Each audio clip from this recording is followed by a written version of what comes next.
सत श्री अकाल प्यारे दर्शकों, प्रोग्राम प्राइम न्यूज़ लैके एक बार फिर हाजिर हो गए हैं। मंगलवार शाम 7 वज चुके ने यूके ਦੇ ਵਿੱਚ यानी कि 7 ਵਜ ਚੁੱਕੇ ਆ ਤੇ ਉਸ ਤੋਂ ਬਾਅਦ ਯੂਰਪ ਦੇ ਵਿੱਚ 8 ਵਜੇ ਦਾ ਸਮਾਂ ਜਦੋਂ ਅਸੀਂ ਪ੍ਰੋਗਰਾਮ ਪ੍ਰਾਈਮ ਨਿਊਜ਼ ਲੈ ਕੇ ਤੁਹਾਡੀ ਸੇਵਾ 'ਚ ਹਾਜ਼ਰ ਹੁੰਨੇ ਆ ਹਰ ਹਫਤੇ ਮੰਗਲਵਾਰ ਨੂੰ। ਸੋ ਤੁਸੀਂ ਜ਼ਰੂਰ ਇਸ ਪ੍ਰੋਗਰਾਮ ਦੇ ਵਿੱਚ ਸਾਡੇ ਨਾਲ ਬਣਿਆ ਕਰੋ, ਆਪਣੇ ਵਿਚਾਰ ਵੀ ਦਿਆ ਕਰੋ, ਇਹਨਾਂ ਮੁੱਦਿਆਂ ਦੇ ਨਾਲ ਜੁੜਿਆ ਕਰੋ। ਪ੍ਰੋਗਰਾਮ ਕਿਹੋ ਜਿਹਾ ਲੱਗਦਾ ਤੁਹਾਨੂੰ ਫੀਡਬੈਕ ਜ਼ਰੂਰ ਦਿਆ ਕਰੋ, ਕਿਉਂਕਿ ਵੱਡੀ ਗੱਲ ਹੁੰਦੀ ਹੈ ਜਦੋਂ ਕੋਈ ਵੀ ਪ੍ਰੋਗਰਾਮ ਹੁੰਦਾ ਤੇ ਉਹਦੀ ਫੀਡਬੈਕ ਜੇਕਰ ਪੋਜ਼ਿਟਿਵ ਆਉਂਦੀ ਰਹੇ ਤਾਂ ਫਿਰ ਇੱਕ ਹੱਲਾਸ਼ੇਰੀ ਉਸ ਤੋਂ ਬਾਅਦ ਪ੍ਰੋਗਰਾਮ ਦੇ ਵਿੱਚ ਹੋਰ ਵੀ ਡਿਵੈਲਪਿੰਗ ਜਿਹੜੀ ਹੈ ਆਉਣ ਵਾਲੇ ਸਮੇਂ ਦੇ ਵਿੱਚ ਬੰਦਾ ਕਰਦਾ ਰਹਿੰਦਾ। ਸੋ ਚੈਨਲ ਦੀ ਇਹੀ ਜਿਹੜੀ ਹੈ ਹਮੇਸ਼ਾ ਕੋਸ਼ਿਸ਼ ਰਹਿੰਦੀ ਹੈ ਕਿ ਜਿੰਨੇ ਵੀ ਸਾਡੇ ਪ੍ਰੋਗਰਾਮ ਹੁੰਦੇ ਨੇ ਉਹ ਵਧੀਆ ਸਾਫ਼ ਸੁਥਰੇ ਢੰਗ ਦੇ ਨਾਲ ਬਿਨਾਂ ਕਿਸੇ ਦਬਾਅ ਤੋਂ ਇਹ ਤੁਹਾਡੇ ਸਾਹਮਣੇ ਜਿਹੜੀਆਂ ਉਹ ਸਾਰੀਆਂ ਖਬਰਾਂ ਪੇਸ਼ ਕਰ ਸਕੀਏ। ਸੋ ਇਸ ਪ੍ਰੋਗਰਾਮ ਦੇ ਵਿੱਚ ਵੱਡੀ ਗੱਲ ਜਿਹੜੀ ਹੈ ਕਿ ਖਬਰਾਂ ਦੇ ਨਾਲ ਨਾਲ ਤੁਹਾਡੇ ਵਿਚਾਰ ਉਹਨਾਂ ਮੁੱਦਿਆਂ ਦੇ ਉੱਤੇ ਵੀ ਲੈਣੇ ਹੁੰਦੇ ਆ ਜਿਹੜੇ ਮੁੱਦੇ ਅੱਜ ਪ੍ਰੋਗਰਾਮ ਦੇ ਵਿੱਚ ਅਸੀਂ ਡਿਸਕਸ ਕਰਾਂਗੇ। ਸੋ ਤੁਸੀਂ ਵੀ ਬਹੁਤ ਸੋਹਣੀ ਸ਼ਬਦਾਵਲੀ ਦੇ ਵਿੱਚ ਸਾਡੇ ਨਾਲ ਇਸ ਪ੍ਰੋਗਰਾਮ ਦੇ ਵਿੱਚ ਸਾਂਝ ਪਾ ਸਕਦੇ ਹੋ। ਸਾਡਾ ਨੰਬਰ ਹੁਣ ਤੋਂ ਹੀ ਜਿਹੜਾ ਹੈ ਉਹ ਥੱਲੇ ਤੁਸੀਂ ਦੇਖਣ ਲੱਗ ਪਏ ਹੋਵੋਗੇ ਕਿ ਸਾਡਾ ਨੰਬਰ ਆ ਗਿਆ। ਉਸ ਤੋਂ ਬਾਅਦ ਪ੍ਰੋਗਰਾਮ ਦੇ ਵਿੱਚ ਅੱਜ ਜਿਹੜੀਆਂ ਗੱਲਾਂ ਕਰਨੀਆਂ ਮੁੱਦੇ ਸਾਡੇ ਕੋਲ 2-3 ਨੇ। ਮੁੱਦੇ ਜਿਹੜੇ ਹੈ ਨੇ ਇਹ ਖਾਸ ਨੇ। ਇਸ ਵੇਲੇ ਚਰਚਾ ਦਾ ਵਿਸ਼ਾ ਜੇਕਰ ਕਹੀਏ ਤਾਂ ਕਰੋਨਾ ਤੋਂ ਬਾਅਦ ਮਤਲਬ ਇੱਕ ਕਰੋਨਾ ਤਾਂ ਹੈ ਜਿਹੜਾ ਹਰ ਇੱਕ ਅਖਬਾਰ ਹਰ ਇੱਕ ਟੀਵੀ ਦੀ ਸੁਰਖੀ ਬਣਿਆ ਹੋਇਆ। ਆਮ ਟੀਵੀ ਚੈਨਲਸ ਦੇ ਉੱਤੇ ਇਹ ਗੱਲਾਂ ਕਹੀਆਂ ਜਾਂਦੀਆਂ ਕਿ ਧਮਾਕਾ ਹੋ ਗਿਆ। ਜਦੋਂ ਹੈਡਿੰਗ ਪੂਰੀ ਪੜ੍ਹਦੇ ਹਾਂ ਤਾਂ ਉੱਥੇ ਲਿਖਿਆ ਹੁੰਦਾ ਕਰੋਨਾ ਦਾ ਧਮਾਕਾ, ਮਤਲਬ ਕਿ 2-3 ਕੇਸ ਹੋਰ ਆ ਗਏ ਜਾਂ ਇਸ ਤਰ੍ਹਾਂ ਦਾ ਉਹਨੂੰ ਹੈਡਲਾਈਨ ਬਣਾ ਕੇ ਪੇਸ਼ ਕੀਤਾ ਜਾਂਦਾ। ਖੈਰ ਕਰੋਨਾ ਦੀਆਂ ਗੱਲਾਂ ਤਾਂ ਹਰ ਇੱਕ ਟੀਵੀ ਚੈਨਲ ਦੇ ਉੱਤੇ ਅਖਬਾਰ ਦੇ ਉੱਤੇ ਚੱਲ ਰਹੀਆਂ। ਸੋ ਉਸ ਤੋਂ ਅੱਗੇ ਦੀ ਜੇਕਰ ਗੱਲ ਕਰਨੀ ਹੋਵੇ ਤਾਂ ਉਸ ਤੋਂ ਬਾਅਦ ਬਹੁਤ ਕੁਝ ਹੋ ਰਿਹਾ। ਇੱਕ ਵਾਰ ਫਿਰ ਪੰਜਾਬ ਦੇ ਵਿੱਚ ਉਹ ਹਨੇਰੀ ਜਿਹੜੀ 2015 ਦੇ ਵਿੱਚ ਝੁੱਲੀ ਹੋਈ ਸੀ, ਜਦੋਂ ਲਗਾਤਾਰ ਜਿਹੜੀਆਂ ਕੰਟੀਨਿਊਸਲੀ ਗੁਰੂ ਗ੍ਰੰਥ ਸਾਹਿਬ ਜੀ ਦੇ ਸਰੂਪਾਂ ਦੀਆਂ ਬੇਅਦਬੀਆਂ ਹੋਣ ਲੱਗ ਪਈਆਂ ਸੀ। ਆਪ ਜੀ ਸਾਰੇ ਜਾਣਦੇ ਹੋ ਸਮਾਂ ਜਿਹਦੇ ਵਿੱਚ ਧਰਨੇ ਲੱਗਣੇ ਸ਼ੁਰੂ ਹੋ ਗਏ, ਰੋਸ ਮੁਜ਼ਾਹਰੇ ਹੋਏ, ਉਹਦੇ ਵਿੱਚ ਫਿਰ ਸ਼ਹੀਦੀਆਂ ਵੀ ਹੋਈਆਂ, ਸਿੱਖ ਸੰਗਤ ਦੇ ਉੱਤੇ ਗੋਲੀਆਂ ਦਾ ਮੀਂਹ ਵੀ ਵਰਾਇਆ ਗਿਆ, ਡਾਂਗ ਵੀ ਚੱਲੀ ਹੈ। ਬਹੁਤ ਕੁਝ ਜਿਹੜਾ ਹੈ ਉਸ ਵੇਲੇ ਇੱਥੋਂ ਤੱਕ ਕਿ ਗੁਰਦੁਆਰਾ ਸਾਹਿਬਾਨਾਂ ਦੇ ਪਾਠੀ ਸਿੰਘਾਂ ਦੇ ਉੱਤੇ, ਗ੍ਰੰਥੀ ਸਿੰਘਾਂ ਦੇ ਉੱਤੇ ਵੀ ਕੇਸ ਕਰ ਦਿੱਤੇ ਗਏ। ਐਸੇ ਦੋ ਨੌਜਵਾਨ ਸਿੱਖ ਨੌਜਵਾਨ ਰੁਪਿੰਦਰ ਸਿੰਘ ਪੰਜਗਰਾਈ ਤੇ ਉਹਨਾਂ ਦੇ ਬ੍ਰਦਰ ਉਹਦਾ ਭਰਾ ਜਿਹੜਾ ਸੀ, ਉਹਨਾਂ ਦੋਨਾਂ ਦੇ ਉੱਤੇ ਵੀ ਤਸ਼ੱਦਦ ਹੋਇਆ। ਮਤਲਬ ਕਿ ਸਰੂਪਾਂ ਦੀ ਬੇਅਦਬੀ ਵੀ ਹੁੰਦੀ ਹੈ ਤੇ ਉਹ ਬਾਅਦ 'ਚ ਸਿੱਖਾਂ ਦੇ ਉੱਤੇ ਹੀ ਸੁੱਟਣ ਦੀ ਕੋਸ਼ਿਸ਼ ਕੀਤੀ ਜਾਂਦੀ ਹੈ, ਮਤਲਬ ਸਿੱਖਾਂ ਨੂੰ ਹੀ ਉਹਦੇ ਵਿੱਚ ਫਸਾਉਣ ਦੀ ਕੋਸ਼ਿਸ਼ ਕੀਤੀ ਜਾਂਦੀ ਹੈ। ਖੈਰ ਪਿਛਲੇ ਦਿਨੀ ਇੱਕ ਵੱਡਾ ਐਲਾਨ ਜਿਹੜਾ ਕਹਿ ਲਈਏ ਜਾਂ ਕਿ ਫੈਸਲਾ ਕਹਿ ਲਈਏ SIT ਵੱਲੋਂ ਲਿਆ ਗਿਆ। ਉਹਨਾਂ ਵੱਲੋਂ ਸਾਰੇ ਹੀ ਸਿੱਖ ਪ੍ਰਚਾਰਕ ਜਿਹੜੇ ਸੀ ਜਿਨ੍ਹਾਂ ਦੇ ਨਾਮ ਇਸ ਬੇਅਦਬੀ ਦੇ ਵਿੱਚ ਪਾ ਦਿੱਤੇ ਗਏ, ਮਤਲਬ ਕਿ ਉਸ ਵੇਲੇ ਜਿਹੜੀਆਂ ਬੇਅਦਬੀਆਂ ਹੋਈਆਂ ਵੀ ਇਹਨਾਂ ਪ੍ਰਚਾਰਕਾਂ ਵੱਲੋਂ ਕਰਵਾਈਆਂ ਗਈਆਂ, ਉਹਦੇ ਵਿੱਚ ਭਾਈ ਰਣਜੀਤ ਸਿੰਘ ਢੱਡਰੀਆਂ ਵਾਲੇ, ਪੰਥਪ੍ਰੀਤ ਅਤੇ ਹੋਰਨਾਂ ਦਾ ਨਾਮ ਸੀ। ਸੋ ਉਹਨਾਂ ਨੂੰ ਕੱਢ ਦਿੱਤਾ ਗਿਆ ਵੀ ਇਹਨਾਂ ਦਾ ਕੋਈ ਕਸੂਰ ਨਹੀਂ। ਪਿਛਲੇ ਦਿਨੀ SIT ਨੇ ਐਲਾਨ ਕਰ ਦਿੱਤਾ। ਖੈਰ ਇਹ 2015 ਦਾ ਮਾਮਲਾ ਹਾਲੇ ਤੱਕ ਸੁਲਝਣ ਦਾ ਨਾਮ ਨਹੀਂ ਲੈ ਰਿਹਾ।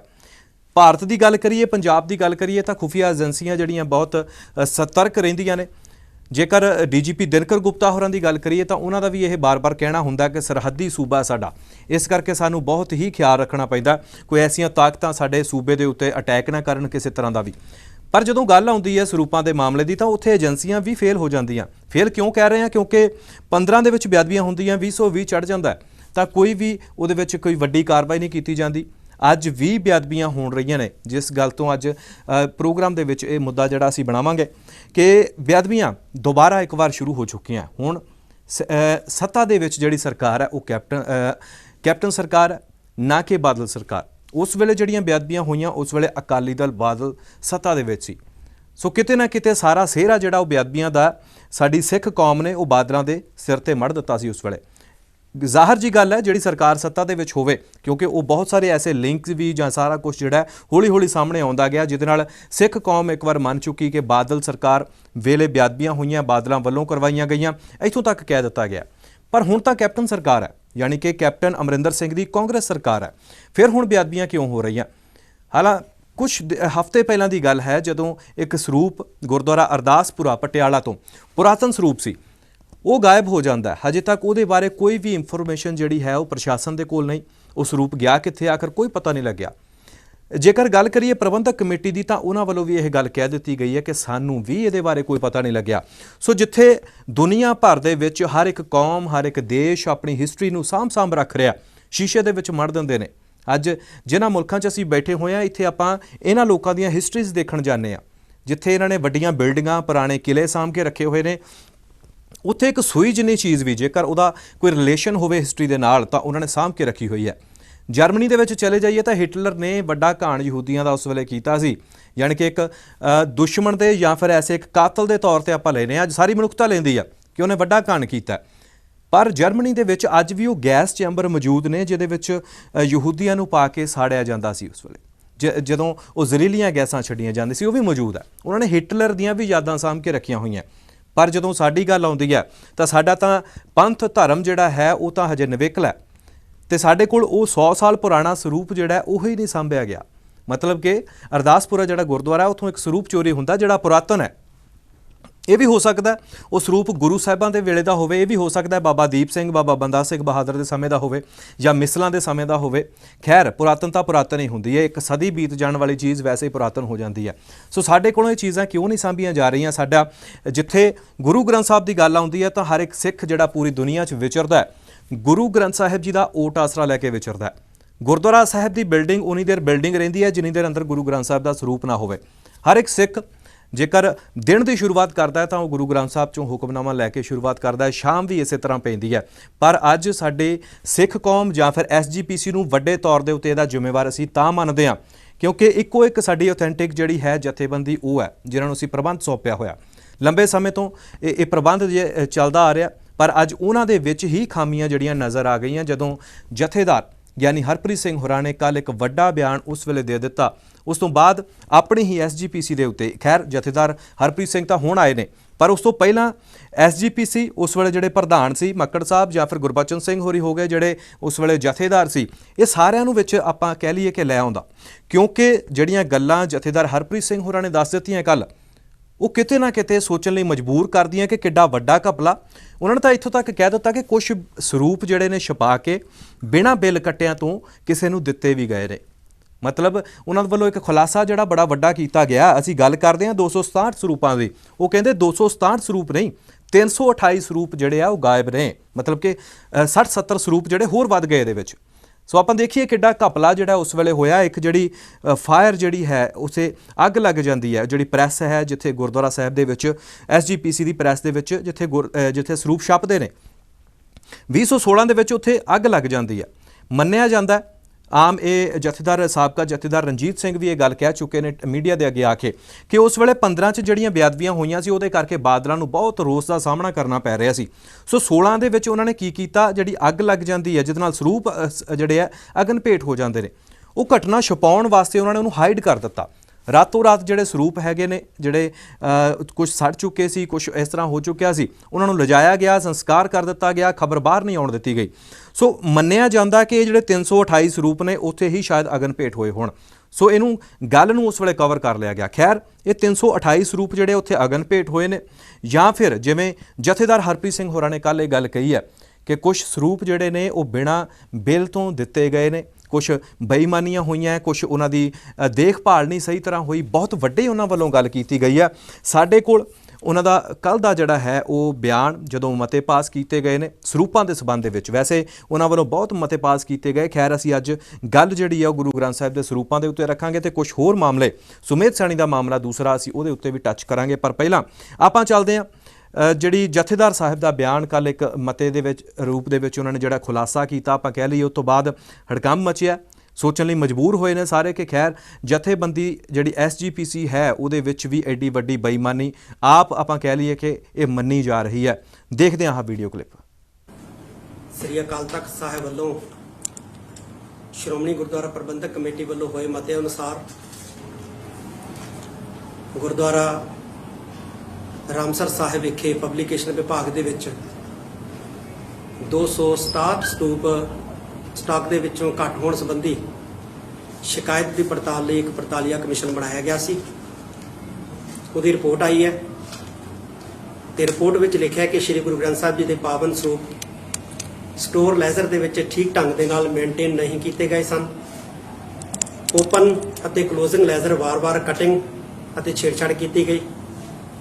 ਸਾਲ 2013-14 ਅਤੇ 14-15 ਦੀਆਂ ਲੈਜ਼ਰਾਂ ਨੂੰ ਚੈੱਕ ਕਰਨ ਤੇ ਪਾਇਆ ਕਿ ਪ੍ਰੈਸ ਤੇ ਪਬਲੀਕੇਸ਼ਨ ਵਿਭਾਗ ਦੀਆਂ ਲੈਜ਼ਰਾਂ ਵਿੱਚ 18/8/2015 ਨੂੰ ਸ੍ਰੀ ਗੁਰੂ ਗ੍ਰੰਥ ਸਾਹਿਬ ਜੀ ਦੇ 267 ਸਰੂਪ ਨਹੀਂ ਸਗੋਂ 328 ਪਾਵਨ ਸਰੂਪ ਜਿਹੜੇ ਸਨ ਉਹ ਘੱਟ ਸਨ। ਇਸ ਤੋਂ ਇਲਾਵਾ ਪਬਲੀਕੇਸ਼ਨ ਵਿਭਾਗ ਵੱਲੋਂ ਜਾਰੀ ਕੀਤੇ ਵੇਸਟਿੰਗ ਅੰਗਾਂ ਲਈ ਦਿੱਤੇ ਵਾਧੀ ਅੰਗਾਂ ਤੋਂ ਅਣਅਧਿਕਾਰਤ ਤਰੀਕੇ ਦੇ ਨਾਲ ਕੁਝ ਪਾਵਨ ਸਰੂਪ ਤਿਆਰ ਕਰਵਾ ਕੇ ਬਿਨਾਂ ਬਿੱਲ ਕੱਟਿਆਂ ਸੰਗਤਾਂ ਨੂੰ ਦਿੱਤੇ ਗਏ। ਇੱਕ ਵਾਰ 61 ਸਰੂਪ ਤਿਆਰ ਕਰਵਾਏ ਗਏ ਤੇ ਇੱਕ ਵਾਰ 125 ਪਾਵਨ ਸਰੂਪ ਅਨਅਧਿਕਾਰਤ ਤੌਰ ਤੇ ਵਧੇਰੇ ਅੰਗਾਂ ਤੋਂ ਤਿਆਰ ਜਿਹੜੇ ਆ ਉਹ ਕਰਵਾਏ ਗਏ। ਮਿਤੀ 28/8/2015 ਤੋਂ 31/5/2020 ਤੱਕ ਸ਼੍ਰੋਮਣੀ ਗੁਰਦੁਆਰਾ ਪ੍ਰਬੰਧਕ ਕਮੇਟੀ ਵੱਲੋਂ ਕੀਤੀ ਚੈਕਿੰਗ ਅਨੁਸਾਰ ਮੌਜੂਦਾ ਸਮੇਂ ਵਿੱਚ ਸਟੋਰ ਲੈਜ਼ਰ ਦੇ ਵਿੱਚੋਂ 267 ਸਰੂਪ ਘੱਟ ਸਨ। ਇਸ ਸਮੇਂ ਦੌਰਾਨ ਬਿੱਲਾਂ ਤੇ ਬੁੱਚਾਂ ਵਿੱਚ ਵੀ ਕਾਫੀ ਅੰਤਰ ਪਾਇਆ ਗਿਆ ਹੈ। ਲੈਜ਼ਰਾਂ ਦੇ ਨਾਲ ਛੇੜਛਾੜ ਦੇ ਮਾਮਲੇ ਵੀ ਸਾਹਮਣੇ ਆਏ ਹੈ ਔਰ ਸਭ ਤੋਂ ਵੱਡੀ ਗੱਲ ਕਿ 2016 ਤੋਂ ਹੁਣ ਤੱਕ ਆਡਿਟ ਜਿਹੜਾ ਹੈ ਉਹ ਨਹੀਂ ਕਰਵਾਇਆ ਗਿਆ। ਇਸ ਤਰ੍ਹਾਂ ਇਹ ਬਹੁਤ ਵੱਡੀ ਬੇਈਮਾਨੀ ਤੇ ਅਣਗਹਿਲੀ ਜਿਹੜੀ ਹੈ ਉਹ ਸਾਬਤ ਹੋਈ ਹੈ। ਪੰਜ ਸਿੰਘ ਸਾਹਿਬਾਨ ਵੱਲੋਂ ਇਸ ਰਿਪੋਰਟ ਨੂੰ ਵਿਚਾਰਨ ਉਪਰੰਤ ਸ਼੍ਰੋਮਣੀ ਗੁਰਦੁਆਰਾ ਪ੍ਰਬੰਧਕ ਕਮੇਟੀ ਨੂੰ ਆਦੇਸ਼ ਦਿੱਤਾ ਹੈ ਕਿ ਇੱਕ ਹਫ਼ਤੇ ਦੇ ਅੰਦਰ ਅੰਦਰ ਸ਼ਾਰਟ ਨੋਟਿਸ ਤੇ ਅੰਤਰਿਮ ਕਮੇਟੀ ਦੀ ਮੀਟਿੰਗ ਬੁਲਾ ਕੇ ਰਿਪੋਰਟ ਵਿੱਚ ਦੋਸ਼ੀ ਪਾਏ ਗਏ ਕਰਮਚਾਰੀਆਂ ਅਧਿਕਾਰੀਆਂ ਖਿਲਾਫ ਬਣਦੀ ਕਾਰਵਾਈ ਜਿਹੜੀ ਹੈ ਸਖਤ ਤੋਂ ਸਖਤ ਕੀਤੀ ਜਾਏ। ਇਸੇ ਤਰ੍ਹਾਂ ਹੀ ਮਿਤੀ 19/5/2016 ਨੂੰ ਗੁਰਦੁਆਰਾ ਸ੍ਰੀ ਰਾਮਸਰ ਸਾਹਿਬ ਵਿਖੇ ਸ੍ਰੀ ਗੁਰੂ ਗ੍ਰੰਥ ਸਾਹਿਬ ਜੀ ਦੇ ਪਾਵਨ ਸਰੂਪ ਅਗਨ ਭੇਟ ਹੋਣ ਤੇ 2016 ਦੀ ਸਮੁੱਚੀ ਅੰਤਰਿਮ ਕਮੇਟੀ ਸ਼੍ਰੋਮਣੀ ਗੁਰਦੁਆਰਾ ਪ੍ਰਬੰਧਕ ਕਮੇਟੀ ਤੇ ਉਸ ਵੇਲੇ ਦੇ ਚੀਫ ਸਕੱਤਰ ਨੇ ਕੋਈ ਪਛਤਾਤਾਪ ਜਿਹੜਾ ਉਹ ਨਹੀਂ ਕੀਤਾ। ਇਸ ਲਈ ਸਮੁੱਚੀ ਅੰਤਰਿਮ ਕਮੇਟੀ ਅਤੇ ਚੀਫ ਸਕੱਤਰ ਪੰਜ ਸਿੰਘ ਸਾਹਿਬਾਨ ਦੀ ਅਗਲੀ ਇਕੱਤਰਤਾ ਵਿੱਚ 18 ਸਤੰਬਰ ਨੂੰ ਸਵੇਰੇ 10 ਵਜੇ ਸ੍ਰੀ ਅਕਾਲ ਤਖਤ ਸਾਹਿਬ ਵਿਖੇ ਜਿਹੜਾ ਹੈ ਉਹ ਨਿੱਜੀ ਤੌਰ ਦੇ ਉੱਤੇ ਪੇਸ਼ ਹੋ ਕੇ ਆਪਣਾ ਸਪਸ਼ਟੀਕਰਨ ਦੇਣ। ਜਥੇਦਾਰ ਸਾਹਿਬ ਵੱਲੋਂ ਐਸਜੀਪੀਸੀ ਦੇ ਹੀ ਕਰਮਚਾਰੀਆਂ ਦੇ ਉੱਤੇ ਏਡੇ ਵੱਡੇ ਜਿਹੜੇ ਇਲਜ਼ਾਮ ਲਾ ਦਿੱਤੇ ਗਏ ਆ ਕਿ ਬੇਈਮਾਨੀ ਹੋਈ ਹੈ। ਇੱਥੋਂ ਤੱਕ ਕਹਿ ਦਿੱਤਾ ਗਿਆ ਜਿਹੜੇ ਲੋਕ ਉਸ ਗੁਰੂ ਦਾ ਖਾਂਦੇ ਨੇ, ਗੁਰੂ ਦੀ ਗੋਲਕ ਦੇ ਵਿੱਚੋਂ ਤਨਖਾਹਾਂ ਜਾਂਦੀਆਂ, ਸੋ ਸਾਰਾ ਕੁਝ ਗੁਰੂ ਗ੍ਰੰਥ ਸਾਹਿਬ ਜੀ ਦੇ ਕਰਕੇ ਹੈ। ਤੇ ਜੇਕਰ ਇਹਨਾਂ ਲੋਕਾਂ ਵੱਲੋਂ ਆਪਣੇ ਹੀ ਗੁਰੂ ਦੇ ਨਾਲ ਜਿਹੜੀ ਹੈ ਉਹ ਬੇਈਮਾਨੀ ਕੀਤੀ ਗਈ ਹੈ ਤੇ ਫਿਰ ਹੋਰਨਾਂ ਦੇ ਵਿੱਚ ਤੇ ਇਹਨਾਂ ਲੋਕਾਂ ਦੇ ਵਿੱਚ ਕੀ ਅੰਤਰ ਹੋਇਆ? ਅੱਜ ਵੱਡੇ ਸਵਾਲ ਪੈਦਾ ਹੁੰਦੇ ਨੇ ਕਿ ਗੁਰੂ ਗ੍ਰੰਥ ਸਾਹਿਬ ਜੀ ਦੇ 328 ਸਰੂਪ ਜਿਹੜੇ ਗਾਇਬ ਹੋ ਗਏ। ਉਸ ਤੋਂ ਬਾਅਦ ਐਸੇ ਲੋਕ ਜਿਹੜੇ ਸ਼੍ਰੀ ਅਕਾਲ ਤਖਤ ਸਾਹਿਬ ਜਾਂ ਐਸਜੀਪੀਸੀ ਨੂੰ ਟਿੱਚ ਜਾਣ ਕੇ ਆਪਣੇ ਵੱਲੋਂ ਹੀ ਉਹਨਾਂ ਨੇ ਛਪਾਈ ਸ਼ੁਰੂ ਕਰ ਦਿੱਤੀ ਹੈ। ਕੈਨੇਡਾ ਦਾ ਮਾਮਲਾ ਇਹ ਸਾਡੇ ਸਾਹਮਣੇ ਆ ਰਿਹਾ। ਰਿਪੂ ਦਮਨ ਸਿੰਘ ਮਲਿਕ ਜਿਹੜੇ ਪਿਛਲੇ ਦਿਨੀ ਨਰਿੰਦਰ ਮੋਦੀ ਸਰਕਾਰ ਨੂੰ ਭਾਰਤ ਜਾ ਕੇ ਮਿਲ ਕੇ ਵੀ ਆਏ ਨੇ, ਸੋ ਉਹਨਾਂ ਦੇ ਉੱਤੇ ਵੱਡੇ ਇਲਜ਼ਾਮ ਕੀ ਉਹਨਾਂ ਨੇ ਮੰਨ ਹੀ ਲਿਆ ਵੈਸੇ ਤਾਂ ਕਿ ਉਹਨਾਂ ਨੇ ਖੁਦ ਦੀ ਪ੍ਰੈਸ ਲਾਈ ਹੋਈ ਹੈ ਕਿ ਜਿੱਥੇ ਉਹ ਛਪਾਈ ਕਰ ਰਹੇ ਨੇ ਗੁਰੂ ਗ੍ਰੰਥ ਸਾਹਿਬ ਦੇ ਸਰੂਪਾਂ ਦੀ। 70 ਸਰੂਪ ਬਰਾਮਦ ਵੀ ਕਰ ਲਏ ਗਏ। ਕੈਨੇਡਾ ਦੀ ਜਿਹੜੀ ਸੰਗਤ ਹੈ ਉਹਨਾਂ ਵੱਲੋਂ ਵੱਡਾ ਵਿਰੋਧ ਕੀਤਾ ਗਿਆ। ਇੱਕ ਕ੍ਰੇਨ ਲਿਆਂਦੀ ਗਈ ਜਿਹਦੇ ਨਾਲ ਉਹਨਾਂ ਦੀ ਜਿਹੜੀ ਪ੍ਰਿੰਟਿੰਗ ਮਸ਼ੀਨ ਸੀ ਉਹਨੂੰ ਚੱਕ ਕੇ ਲਿਜਾਇਆ ਗਿਆ। ਸੋ ਇੱਥੋਂ ਤੱਕ ਦੀਆਂ ਕਾਰਵਾਈਆਂ ਜਿਹੜੀਆਂ ਲੋਕ ਜਿਹੜੇ ਸਾਡੇ ਵਿੱਚ ਵੜੇ ਹੋਏ ਨੇ ਉਹ ਕਰ ਰਹੇ ਨੇ। ਕੀ ਐਸਜੀਪੀਸੀ ਦੀ ਛਪਾਈ ਦੇ ਉੱਤੇ ਤੁਹਾਨੂੰ ਭਰੋਸਾ ਨਹੀਂ, ਜਾਂ ਫਿਰ ਤੁਸੀਂ ਕੁਝ ਦੁਸ਼ਮਣ ਦੇ ਨਾਲ ਮਿਲ ਕੇ ਕੁਝ ਐਸਾ ਵਿੱਚ ਗੁਰਬਾਣੀ ਦੇ ਵਿੱਚ ਤੁਸੀਂ ਮਿਕਸ ਅਪ ਕਰ ਰਹੇ ਹੋ, ਉਹਨੂੰ ਬਦਲ ਰਹੇ ਹੋ, ਜਾਂ ਕਿਉਂ ਤੁਹਾਨੂੰ ਲੋੜ ਪੈਂਦੀ ਹੈ ਕਿ ਤੁਸੀਂ ਐਸੇ ਕਾਰਜ ਜਿਹੜੇ ਉਹ ਕਰਦੇ ਹੋ? ਕੀ ਕੈਨੇਡਾ ਤੱਕ ਜਿਹੜੇ ਸਰੂਪ ਪਹੁੰਚਣੇ ਇੰਪੋਸੀਬਲ ਨੇ, ਜਾਂ ਉੱਥੇ ਪਹਿਲਾਂ ਕਦੇ ਸਰੂਪ ਆਏ ਨਹੀਂ? ਦੁਨੀਆ ਭਰ ਦੇ ਵਿੱਚ ਸਰੂਪ ਜਿਹੜੇ ਆ ਉਹ ਐਸਜੀਪੀਸੀ ਭੇਜਦੀ ਹੈ। ਸੋ ਫਿਰ ਆਪਣੇ ਵੱਲੋਂ ਪ੍ਰੈਸ ਲਾ ਕੇ ਫਿਰ ਇਹ ਕਹਿਣਾ ਕਿ ਸਾਨੂੰ ਉਹਨਾਂ ਨੇ ਜਿਹੜਾ ਯੈਸ ਕੀਤੀ ਹੋਈ, ਪਰਮਿਸ਼ਨ ਦਿੱਤੀ ਹੋਈ ਹੈ। ਜਦੋਂ ਐਸਜੀਪੀਸੀ ਦੇ ਨਾਲ ਗੱਲ ਹੁੰਦੀ ਹੈ ਉਹ ਕਹਿੰਦੇ ਅਸੀਂ ਕਿਸੇ ਨੂੰ ਵੀ ਪਰਮਿਸ਼ਨ ਨਹੀਂ ਦਿੱਤੀ। ਜਦ ਗੱਲ ਹੀ ਇੱਥੇ ਮੁੱਕ ਜਾਂਦੀ ਹੈ ਕਿ ਗੁਰੂ ਗ੍ਰੰਥ ਸਾਹਿਬ ਦੇ ਸਰੂਪ ਸਿਰਫ ਤੇ ਸਿਰਫ ਐਸਜੀਪੀਸੀ ਛਪਾ ਸਕਦੀ ਹੈ, ਉਹਨਾਂ ਦੀ ਪ੍ਰੈਸ ਉਹੀ ਛਪਾ ਸਕਦੀ ਹੈ। ਫਿਰ ਇਹ ਕਿਵੇਂ ਹੋ ਸਕਦਾ ਕਿ ਕਿਸੇ ਇੱਕ ਨੂੰ ਪਰਮਿਸ਼ਨ ਦੇ ਦਿੱਤੀ ਜਾਵੇ ਕਿ ਰਿਪੂ ਦਮਨ ਸਿੰਘ ਮਲਿਕ ਜਿਹੜੇ ਨੇ ਉਹ ਛਾਪ ਸਕਦੇ ਨੇ, ਫਲਾਨਾ ਨਹੀਂ ਛਾਪ ਸਕਦਾ, ਉਹ ਜਿਹੜਾ ਇੱਕ ਹੋਰ ਹੈ ਉਹ ਛਾਪ ਸਕਦਾ, ਆਹ ਨਹੀਂ ਛਾਪ ਸਕਦਾ? ਇਸ ਤਰ੍ਹਾਂ ਕਿਸ ਤਰ੍ਹਾਂ ਹੋ ਸਕਦਾ? ਸੋ ਕਿੰਨਾ ਆਪਾਂ ਕਹਿ ਲਈਏ ਕਿ ਇਹ ਸਾਰਾ ਕੁਝ ਜਿਹੜਾ ਹੈ ਵਿੱਚੋਂ ਵਿੱਚ ਚੱਲ ਰਿਹਾ, ਇਹਦੇ ਪਿੱਛੇ ਬਹੁਤ ਵੱਡੀਆਂ ਸਾਜ਼ਿਸ਼ਾਂ ਹੋ ਸਕਦੀਆਂ। ਇਹ ਆਪਾਂ ਨੂੰ ਜਿਹੜਾ ਪੂਰੀ ਤਰ੍ਹਾਂ ਸਤਰਕ ਰਹਿਣ ਦੀ ਲੋੜ ਹੈ। ਚਾਹੇ ਇੰਗਲੈਂਡ ਦੀ ਜਿਹੜੀ ਹੈ ਸਿੱਖ ਕੌਮ ਇੱਥੇ ਵਸਣ ਵਾਲੀ ਹੋਵੇ, ਕੈਨੇਡਾ ਦੀ ਹੋਵੇ, ਜਾਂ ਫਿਰ ਆਸਟ੍ਰੇਲੀਆ, ਅਮਰੀਕਾ, ਕੈਨੇਡਾ, ਕਿਤੇ ਦੀ ਵੀ ਹੋਵੇ। ਸੋ ਹਰ ਇੱਕ ਨੂੰ ਇਹ ਸੋਚ ਸਮਝ ਕੇ ਚੱਲਣ ਦੀ ਲੋੜ ਹੈ। ਜਿਹੜੀਆਂ ਸਾਜ਼ਿਸ਼ਾਂ ਘੜੀਆਂ ਜਾ ਰਹੀਆਂ, ਪੁਰਾਤਨ ਸਰੂਪ ਵੀ ਗਾਇਬ ਹੋ ਰਹੇ ਨੇ, ਇਹਦੇ ਬਾਰੇ ਵੀ ਸਾਨੂੰ ਜਿਹੜਾ ਉਹ ਅੱਗੇ ਆਉਣਾ ਚਾਹੀਦਾ ਹੈ। ਅਕਾਲ ਚੈਨਲ ਹਮੇਸ਼ਾ ਐਸੇ ਮੁੱਦਿਆਂ ਨੂੰ ਤਾਂ ਆਧਾਰ ਬਣਾਉਂਦਾ ਹੈ ਕਿਉਂਕਿ ਜਿਹੜੇ ਪੁਰਾਤਨ ਸਰੂਪ ਨੇ ਜੇਕਰ ਉਹ ਗਾਇਬ ਹੁੰਦੇ ਨੇ ਤਾਂ ਗਾਇਬ ਹੋਣ ਤੋਂ ਬਾਅਦ ਨਵੇਂ ਸਰੂਪ ਆਉਂਦੇ ਨੇ। ਜਿਵੇਂ ਹੁਣ ਕੈਨੇਡਾ ਦੇ ਵਿੱਚ ਪ੍ਰੈਸ ਲਾਈ ਗਈ ਹੈ, ਉਹਦਾ ਮਕਸਦ ਕੀ ਸੀ? ਸਿੱਧੇ ਤੌਰ ਦੇ ਉੱਤੇ ਜੇਕਰ ਆਪਾਂ ਆਪਣੇ ਵੱਲੋਂ ਸੋਚ ਕੇ ਦੇਖੀਏ ਤਾਂ ਕੋਈ ਵੱਡਾ ਮਕਸਦ ਲੱਗਦਾ ਨਹੀਂ। ਇਹ ਤਾਂ ਹੈ ਨਹੀਂ ਕਿ ਉਹ ਬਿਜ਼ਨਸ ਕਰਨਾ ਚਾਹੁੰਦੇ ਹੋਣ ਕੈਨੇਡਾ ਦੇ ਵਿੱਚ ਰਹਿ ਕੇ, ਉਹਨਾਂ ਦੇ ਕੋਲ ਹੋਰ ਬੜਾ ਕੁਛ ਹੈ। ਮੈਨੂੰ ਲੱਗਦਾ ਕਿ 50 ਸਾਲ ਤੋਂ ਉੱਪਰ ਉਹਨਾਂ ਨੂੰ ਰਹਿੰਦਿਆਂ ਨੂੰ ਉੱਥੇ ਹੋ ਚੱਲੇ ਆ। ਸੋ ਉਹਨਾਂ ਨੂੰ ਇਹੀ ਨਹੀਂ ਬਿਜ਼ਨਸ ਮਿਲਿਆ ਕਿ ਆਪਾਂ ਗੁਰੂ ਗ੍ਰੰਥ ਸਾਹਿਬ ਦੇ ਸਰੂਪ ਛਾਪੀਏ, ਇਹਨਾਂ ਨੂੰ ਮੁੱਲ ਵੇਚਿਆ ਕਰਾਂਗੇ। ਇਹ ਕੋਈ ਵੀ ਗੱਲ ਕਿਤੋਂ ਵੀ ਸਿਰੇ ਨਹੀਂ ਲੱਗਦੀ। ਸੋ ਫਿਰ ਦੂਸਰਾ ਕਾਰਨ ਕੀ ਹੋ ਸਕਦਾ ਹੈ? ਸਾਜ਼ਿਸ਼ ਹੋ ਸਕਦੀ ਹੈ। ਸੋ ਇਹ ਚੀਜ਼ਾਂ ਤੋਂ ਆਪਾਂ ਸਤਰਕ ਰਹਿਣਾ। ਵੈਸੇ ਤਾਂ ਜਿਹੜੀ ਸਿੱਖ ਕੌਮ ਹੈ ਹਰ ਇੱਕ ਹੱਲੇ ਦਾ ਜਵਾਬ ਜਿਹੜਾ ਬਹੁਤ ਬਖੂਬੀ ਜਿਹੜੀ ਹੈ ਉਹ ਦੇ ਰਹੀ ਹੈ। ਪਰ ਹੁਣ ਜਦੋਂ ਆਪਾਂ ਗੱਲ ਕਰੀਏ ਵੀ ਐਸਜੀਪੀਸੀ ਦੀ ਪ੍ਰੈਸ ਦੇ ਉੱਤੇ ਅਸੀਂ ਵਿਸ਼ਵਾਸ ਕਰੀਏ, ਜਿਵੇਂ ਐਸਜੀਪੀਸੀ ਕਹਿ ਰਹੀ ਹੈ ਵੀ ਸਾਡੇ ਕੋਲ ਹੀ ਅਥਾਰਟੀ ਹੈ, ਇੱਥੋਂ ਹੀ ਸਰੂਪ ਜਿਹੜੇ ਆ ਉਹ ਛਾਪਦੇ ਆ, ਤੇ ਉਹਦੇ ਬਾਰੇ ਵੀ ਹੁਣ ਜਥੇਦਾਰ ਸਾਹਿਬ ਜਿਹੜੇ ਆ ਉਹ ਸਾਫ਼ ਦੱਸ ਗਏ ਆ ਕਿ ਕਿਵੇਂ ਉੱਥੇ ਵੀ ਬੇਈਮਾਨੀ ਹੁੰਦੀ ਹੈ। ਖੈਰ, ਆਪਾਂ ਨਾ ਕੈਨੇਡਾ ਵਾਲੀ ਪ੍ਰੈਸ ਤੇ ਜਿਹੜਾ ਯਕੀਨ ਕਰ ਸਕਦੇ ਹਾਂ ਤੇ ਨਾ ਹੁਣ ਐਸਜੀਪੀਸੀ ਕਹਿ ਰਹੀ ਹੈ ਕਿ ਸਾਡੇ ਇੱਥੇ ਵੀ ਬੇਈਮਾਨੀ ਜਿਹੜੀ ਹੋਈ ਹੈ। ਸੋ ਆਪਾਂ ਹਰ ਇੱਕ ਜਿਹੜਾ ਸਿੱਖ ਹੈ ਉਹ ਸੋਚਦਾ ਕਰਦਾ ਉਹ ਜਾਵੇ ਤਾਂ ਜਾਵੇ ਕਿੱਥੇ? ਇਹ ਵੱਡੇ ਸਵਾਲ ਬਣ ਜਾਂਦੇ ਨੇ। ਸਾਡੇ ਨਾਲ ਕਾਲਰ ਜੁੜ ਗਏ ਤੇ ਗੱਲ ਕਰਦੇ ਹਾਂ ਆਪਾਂ। ਹੈਲੋ ਹੈਲੋ ਜੀ। ਹੈਲੋ ਦਲਜੀਤ ਸਿੰਘ ਜੀ, ਵਾਹਿਗੁਰੂ ਜੀ ਕਾ ਖਾਲਸਾ ਵਾਹਿਗੁਰੂ ਜੀ ਕੀ ਫਤਿਹ। ਭੋਗਲ ਸਾਹਿਬ ਵਾਹਿਗੁਰੂ ਜੀ ਕਾ ਖਾਲਸਾ ਵਾਹਿਗੁਰੂ ਜੀ ਕੀ ਫਤਿਹ ਜੀ। ਕੀ ਕਹੋਗੇ ਇਹਨਾਂ ਮੁੱਦਿਆਂ ਦੇ ਉੱਤੇ? ਦੇਖੋ ਜੀ ਭਾਈ ਦਲਜੀਤ ਸਿੰਘ ਜੀ ਮੁੱਦੇ ਦੇ ਦੇਖੋ ਕੀ ਕਹੀਏ ਯਾਰ, ਦਿਲ ਟੁੱਟਿਆ, ਅੰਦਰ ਕੰਬਲ ਨਾ ਪੈਂਦਾ ਇਦਾਂ ਦੀਆਂ ਖਬਰਾਂ ਸੁਣ ਕੇ। ਮੈਂ ਅੱਗੇ ਵੀ ਇਹ ਗੱਲ ਕਹੀ ਸੀਗੀ ਜੀ ਵੀ ਜਦੋਂ ਬੰਦੇ ਦੇ ਅੰਦਰ ਗੈਰਤ ਮਰ ਜਾਏ, ਅਣਖ ਮਰ ਜਾਏ ਜੀ, ਤਾਂ ਉਹ ਸਰੀਰ ਨਹੀਂ ਰਹਿੰਦਾ। ਤੇ ਸਿਆਣੇ ਕਹਿੰਦੇ ਨੇ ਉਹ ਇੱਕ ਲੋਥਵਾ ਤੁਰਦੀ ਫਿਰਦੀ ਲੋਥਵਾ। ਜੀ ਜੀ ਕਿਉਂਕਿ ਬਿਲਕੁਲ। ਗੈਰਤ ਮੁੱਕ ਗਈ, ਜਦੋਂ ਅਣਖ ਮੁੱਕ ਗਈ ਤੇ ਮਨੁੱਖ ਕਾਹਦਾ ਰਹਿ ਗਿਆ? ਜੀ। ਸਰਦਾਰ ਤੇ ਤਾਂ ਆ ਜੇ ਕਰਦਾਰ ਹੋਵੇ, ਕਰਦਾਰ ਤੋਂ ਬਗੈਰ ਸਰਦਾਰ ਕਾਹਦਾ? ਬਿਲਕੁਲ ਐਗਜ਼ੈਕਟਲੀ ਬਿਲਕੁਲ ਹੈ ਨਾ ਜੀ। ਭਾਈ ਦਲਜੀਤ ਸਿੰਘ ਜੀ, ਕਦੇ ਗੁਰੂ ਨਾਨਕ ਦੇ ਸਿੱਖਾਂ ਦਾ ਚਾਰ ਚਫੇਰੇ ਸਨਮਾਨ ਹੁੰਦਾ, ਕਹਿੰਦੇ ਹੁੰਦੇ ਸੀ ਖੁਸ਼ੀਆਂ ਦਾ ਭੰਡਾਰ ਆਇਆ। ਉਹ ਆਪਣੇ ਆਪ ਨੂੰ ਲੋਕੀ ਸੁਰੱਖਿਅਤ ਮਹਿਸੂਸ ਕਰਦੇ ਜਦੋਂ ਵੇਖਦੇ ਸੀ ਸਿੰਘ ਸਰਦਾਰ ਆਇਆ। ਉਹ ਵੀ ਤਾਂ ਸਮਾਂ ਸੀ ਨਾ। ਬਿਲਕੁਲ ਬਿਲਕੁਲ ਬਿਲਕੁਲ। ਅੱਜ ਜਾ ਇਹਨਾਂ ਦੀ ਗੈਰਤ ਮਰ ਗਈ, ਅਣਖ ਮਰ ਗਈ ਆ। ਤੇ ਜਿਹੜੇ ਓਪਰੇ ਹੁੰਦੇ ਉਹਨਾਂ ਨੇ ਓਪਰਾਪਣ ਕਰਨਾ ਹੀ ਆ। ਜਿਹੜੇ ਵੈਰੀ ਨੇ ਉਹਨੇ ਤਾਂ ਵੈਰ ਕਮਾਉਣਾ ਹੁੰਦਾ, ਦੁਸ਼ਮਣਾਂ ਨੇ ਤੇ ਦੁਸ਼ਮਣੀ ਕੱਢਣੀ ਹੁੰਦੀ ਹੈ। ਪਰ ਤੁਸੀਂ ਸਾਡੀ ਸਿਆਣਪ ਕਾਹਦੀ ਹੋਈ? ਤੁਸੀਂ ਕਿਉਂ ਆਪ ਇਦਾਂ ਕਰਦੇ ਆ? ਤੁਸੀਂ ਚੌਂ ਕੌਡਾਂ ਦੀ ਖਾਤਰ, ਕੁਰਸੀ ਦੀ ਖਾਤਰ ਕਿਉਂ ਤੁਸੀਂ ਆ ਸਾਰਾ ਕੁਝ ਦਾਅ ਤੇ ਲਾਈ ਜਾਂਦੇ ਆ? ਬਿਲਕੁਲ ਬਿਲਕੁਲ। ਤੇ ਜਿਹੜਾ ਇਹ ਤੇ ਸੀ ਨਾ ਆਪਣੇ ਦਲਜੀਤ ਸਿੰਘ ਜੀ, ਇਹ ਬੇਈਮਾਨੀ ਆ। ਇਹ ਕੁਰਸੀ ਦੇ ਚੌਧਰ ਨੇ ਮਾਰ ਲਿਆ ਸਾਡੇ ਸਿੱਖਾਂ ਨੂੰ। ਪਹਿਲੇ ਸਵਾਲ ਦਾ ਜਵਾਬ ਹੈਗਾ ਇਹ। ਤੇ ਜਿਹੜਾ ਦੂਸਰਾ ਸਮੇਧ ਸਿਆਣੀ ਨੂੰ ਜਿਹੜੀ ਹੋਰ ਛੋਟ ਦਿੱਤੀ ਆ, ਉਹਦੇ ਵਿੱਚ ਮੈਂ ਬਸ ਸਿਰਫ ਇੰਨਾ ਹੀ ਕਹਿਣਾ ਚਾਹੁੰਦਾ ਵੀ ਤੇਰੀ ਆਈ ਮੈਂ ਮਰ ਜਾ, ਤੇਰਾ ਵਾਲ ਵਿੰਗਾ ਨਾ ਹੋਵੇ। ਬਿਲਕੁਲ ਸਿਰੇ ਦੀ ਇੱਕੋ ਹੀ ਗੱਲ ਤੁਸੀਂ ਬੜੇ ਸਿਆਣੇ ਹੋ ਸਾਰੇ। ਦੂਸਰੇ ਦਾ ਜਵਾਬ ਇਹੋ ਹੀ ਆ, ਜੇ ਗੱਲਾਂ ਕਰਨੀਆਂ ਜਿੰਨੀਆਂ ਮਰਜ਼ੀ ਕਰ ਜਾਓ, ਅਸਲੀ ਗੱਲ ਇਹ ਆ 100 ਹੱਥ ਰੱਸਾ ਸਿਰੇ ਤੇ ਗੰਢ, ਤੇਰਾ ਵਾਲ ਵਿੰਗਾ ਨਾ ਹੋਵੇ। ਬਿਲਕੁਲ ਬਿਲਕੁਲ ਬਿਲਕੁਲ। ਕਿਉਂਕਿ ਸਾਰੀ ਉਮਰ ਸਾਰੇ ਰਾਜ ਦੇ ਵਿੱਚ ਉਹਨਾਂ ਦੇ ਨਾਲ ਖੜਾ ਰਿਹਾ ਤੇ ਹੁਣ ਭਾਈ ਉਹ ਵੀ ਕੋਸ਼ਿਸ਼ ਉਹਨਾਂ ਦੀ ਵੀ ਇਹ ਵੀ ਇਹਦਾ ਵਾਲ ਵਿੰਗਾ ਨਾ ਹੋਵੇ ਹੁਣ। ਬਿਲਕੁਲ ਬਿਲਕੁਲ ਬਿਲਕੁਲ। ਠੀਕ ਹੈ ਜੀ, ਠੀਕ ਹੈ ਜੀ, ਮਿਹਰਬਾਨੀ। ਓਕੇ ਭਾਈ ਦਲਜੀਤ ਸਿੰਘ ਜੀ, ਵਾਹਿਗੁਰੂ ਜੀ ਕਾ ਖਾਲਸਾ ਵਾਹਿਗੁਰੂ ਜੀ ਕੀ ਫਤਿਹ। 100 ਹੱਥ ਰੱਸਾ ਸਿਰੇ ਤੇ ਗੰਢ ਕਹਿੰਦੇ ਹੁੰਦੇ ਆ। ਤੇ ਜਿਹੜੀ ਭੋਗਲ ਸਾਹਿਬ ਵੀ ਗੱਲ ਕਹਿ ਕੇ ਗਏ, ਉਹ ਵਾਕਿਆ ਹੀ ਇਸੇ ਤਰ੍ਹਾਂ ਸੱਚੀਆਂ ਹੋ ਰਹੀਆਂ। ਸੋ ਇਹ ਸਾਰਾ ਕੁਝ ਹੁਣ ਸਾਫ਼ ਹੋ ਜਾਣਾ। ਇਹ ਹੁਣ ਅਦਾਲਤਾਂ ਦੇ ਉੱਤੇ ਡਿਪੈਂਡ ਕਰਦਾ।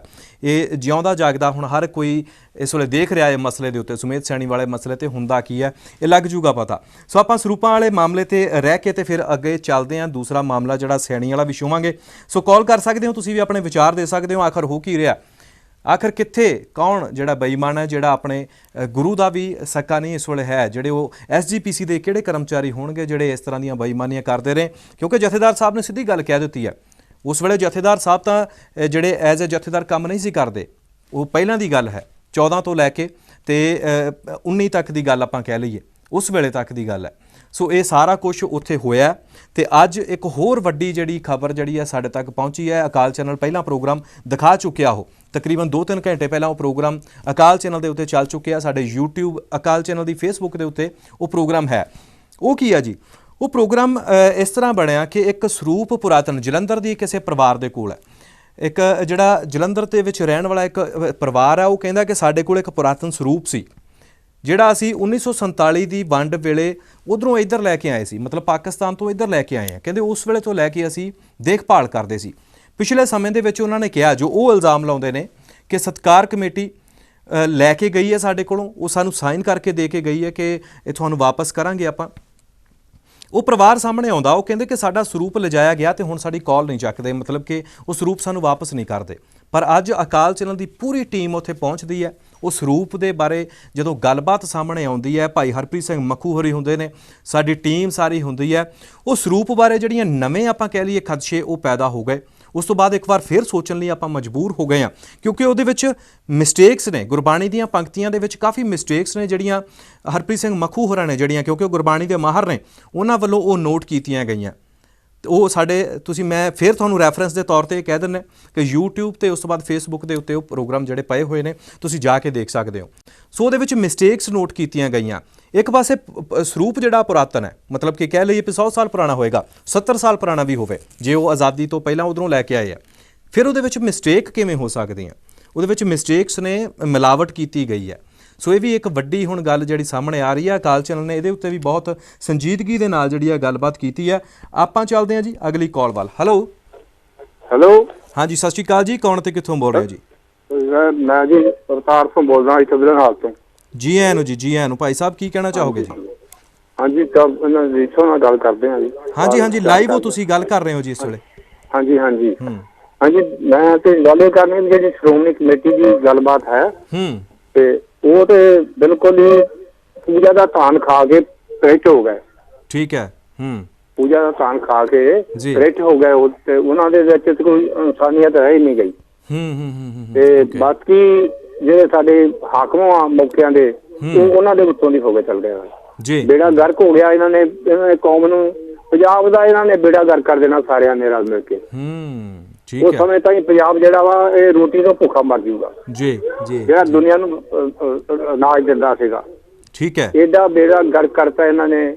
ਸਵੇਰ ਨੂੰ ਜਦੋਂ ਮਹਾਰਾਜ ਸਰੂਪ ਆਉਂਦਾ ਵਾ ਇੱਕ ਦੂਜਿਆਂ ਨੂੰ ਕਿੱਦਾਂ ਧੱਕੇ ਮਾਰ ਨਿਆਣੇ ਜਿਹੜੇ ਸਿਆਣੇ ਬੰਦੇ ਧੱਕੇ ਮਾਰ ਕੇ ਮੋਢਾ ਲਾਉਂਦੇ ਆ। ਬਿਲਕੁਲ ਆਪਣੇ ਪਾਲਕੀ ਨੂੰ। ਜੀ ਜੀ ਬਿਲਕੁਲ। ਤੇ ਆ ਇੰਨਾ ਕੁਛ ਇਹੋ ਹੀ ਹੋ ਰਿਹਾ ਵਾ। ਕਿੰਨਾ ਜਿਹੜੀਆਂ ਬੁੱਕਾਂ ਛਾਪ ਰਹੇ ਆ ਜਿਹੜੇ ਸਰੂਪ ਛਾਪ ਰਹੇ ਆ ਇਹਨਾਂ ਦੇ ਵਿੱਚ ਇਹ ਕਾਲਾ ਮਾਲ ਕਰੀ ਜਾਂਦੇ ਆ ਤੇ ਆਪ ਹੀ ਕਰੀ ਜਾਂਦੇ। ਦੂਜਿਆਂ ਨੂੰ ਕੀ ਕਹਿਣਾ ਵਾ? ਦੂਜਾ ਤਾਂ ਕਰਨਾ ਚਲੋ ਸਾਡੇ ਤੇ। ਬਿਲਕੁਲ ਵਾਕਈ ਇੰਨਾ ਬੇੜਾ ਗਰਕ ਹੋ ਗਿਆ ਇਹਨਾਂ ਦਾ। ਹੱਦੋਂ ਪਰੇ ਹੋ ਗਿਆ। ਇਹ ਪ੍ਰੈਸ਼ ਹੋ ਗਿਆ ਖਾ ਕੇ ਧਾਨ ਜਿਹੜਾ ਪੂਜਾ ਦਾ ਮਾਲ ਵਾ ਇਹ ਖਾ ਕੇ ਪ੍ਰੈਸ਼ ਹੋ ਗਿਆ। ਇਹਨਾਂ ਦੀ ਗੱਲ ਕਰਨ ਵਾਲੀ ਨਹੀਂ ਰਹਿ ਗਈ। ਠੀਕ ਹੈ ਜੀ ਮਿਹਰਬਾਨੀ ਥੈਂਕ ਯੂ ਜੀ। ਪਿਛਲੇ ਦਿਨੀ ਇੱਕ ਫਿਲਮੀ ਅਭਿਨੇਤਾ ਪੰਜਾਬੀ ਫਿਲਮੀ ਅਦਾਕਾਰ ਜਿਹੜੇ ਦੀਪ ਸਿੱਧੂ ਉਹਨਾਂ ਵੱਲੋਂ ਕਿਉਂਕਿ ਉਹ ਧਾਰਮਿਕ ਮੁੱਦਿਆਂ ਤੇ ਅੱਜ ਕੱਲ੍ਹ ਲਾਈਵ ਹੁੰਦੇ ਨੇ ਉਹ ਮੁੱਦਿਆਂ ਤੇ ਬੋਲਦੇ ਨੇ। ਪਿਛਲੇ ਦਿਨੀ ਉਹਨਾਂ ਵੱਲੋਂ ਇਹ ਕਹਿ ਦਿੱਤਾ ਗਿਆ ਕਿ ਜਿਹੜੇ 267 ਸਰੂਪ ਜਿਹੜੇ ਗਾਇਬ ਹੋਏ ਨੇ ਉਹ ਨਾਗਪੁਰ ਭੇਜੇ ਗਏ ਨੇ। ਇਹ ਉਹਨਾਂ ਦੀ ਵਰਡਿੰਗ ਹੈ। ਉਹਦੀ ਅਸੀਂ ਕੋਈ ਵੀ ਜ਼ਿੰਮੇਵਾਰੀ ਨਹੀਂ ਲੈਂਦੇ। ਅਸੀਂ ਸਿਰਫ ਇੱਕ ਬਿਆਨ ਤੁਹਾਡੇ ਨਾਲ ਸਾਂਝਾ ਕਰ ਰਹੇ ਹਾਂ। ਸੋ ਉਹਨਾਂ ਵੱਲੋਂ ਇਹ ਗੱਲ ਕਹੀ ਗਈ ਕਿ 267 ਸਰੂਪ ਜਿਹੜੇ ਉਹ ਨਾਗਪੁਰ ਭੇਜ ਦਿੱਤੇ ਗਏ ਨੇ। ਨਾਗਪੁਰ ਕੀ ਹੈ ਤੁਸੀਂ ਸਾਰੇ ਜਾਣਦੇ ਹੋ। RSS ਦਾ ਹੈੱਡਕੁਆਟਰ ਹੈ ਉੱਥੇ। ਸੋ ਉਹਨਾਂ ਵੱਲੋਂ ਜਿਹੜਾ ਇਸ਼ਾਰਾ ਦਿੱਤਾ ਗਿਆ। ਉਸ ਤੋਂ ਬਾਅਦ SGPC ਨੇ ਇਸ ਗੱਲ ਦਾ ਵਿਰੋਧ ਕੀਤਾ।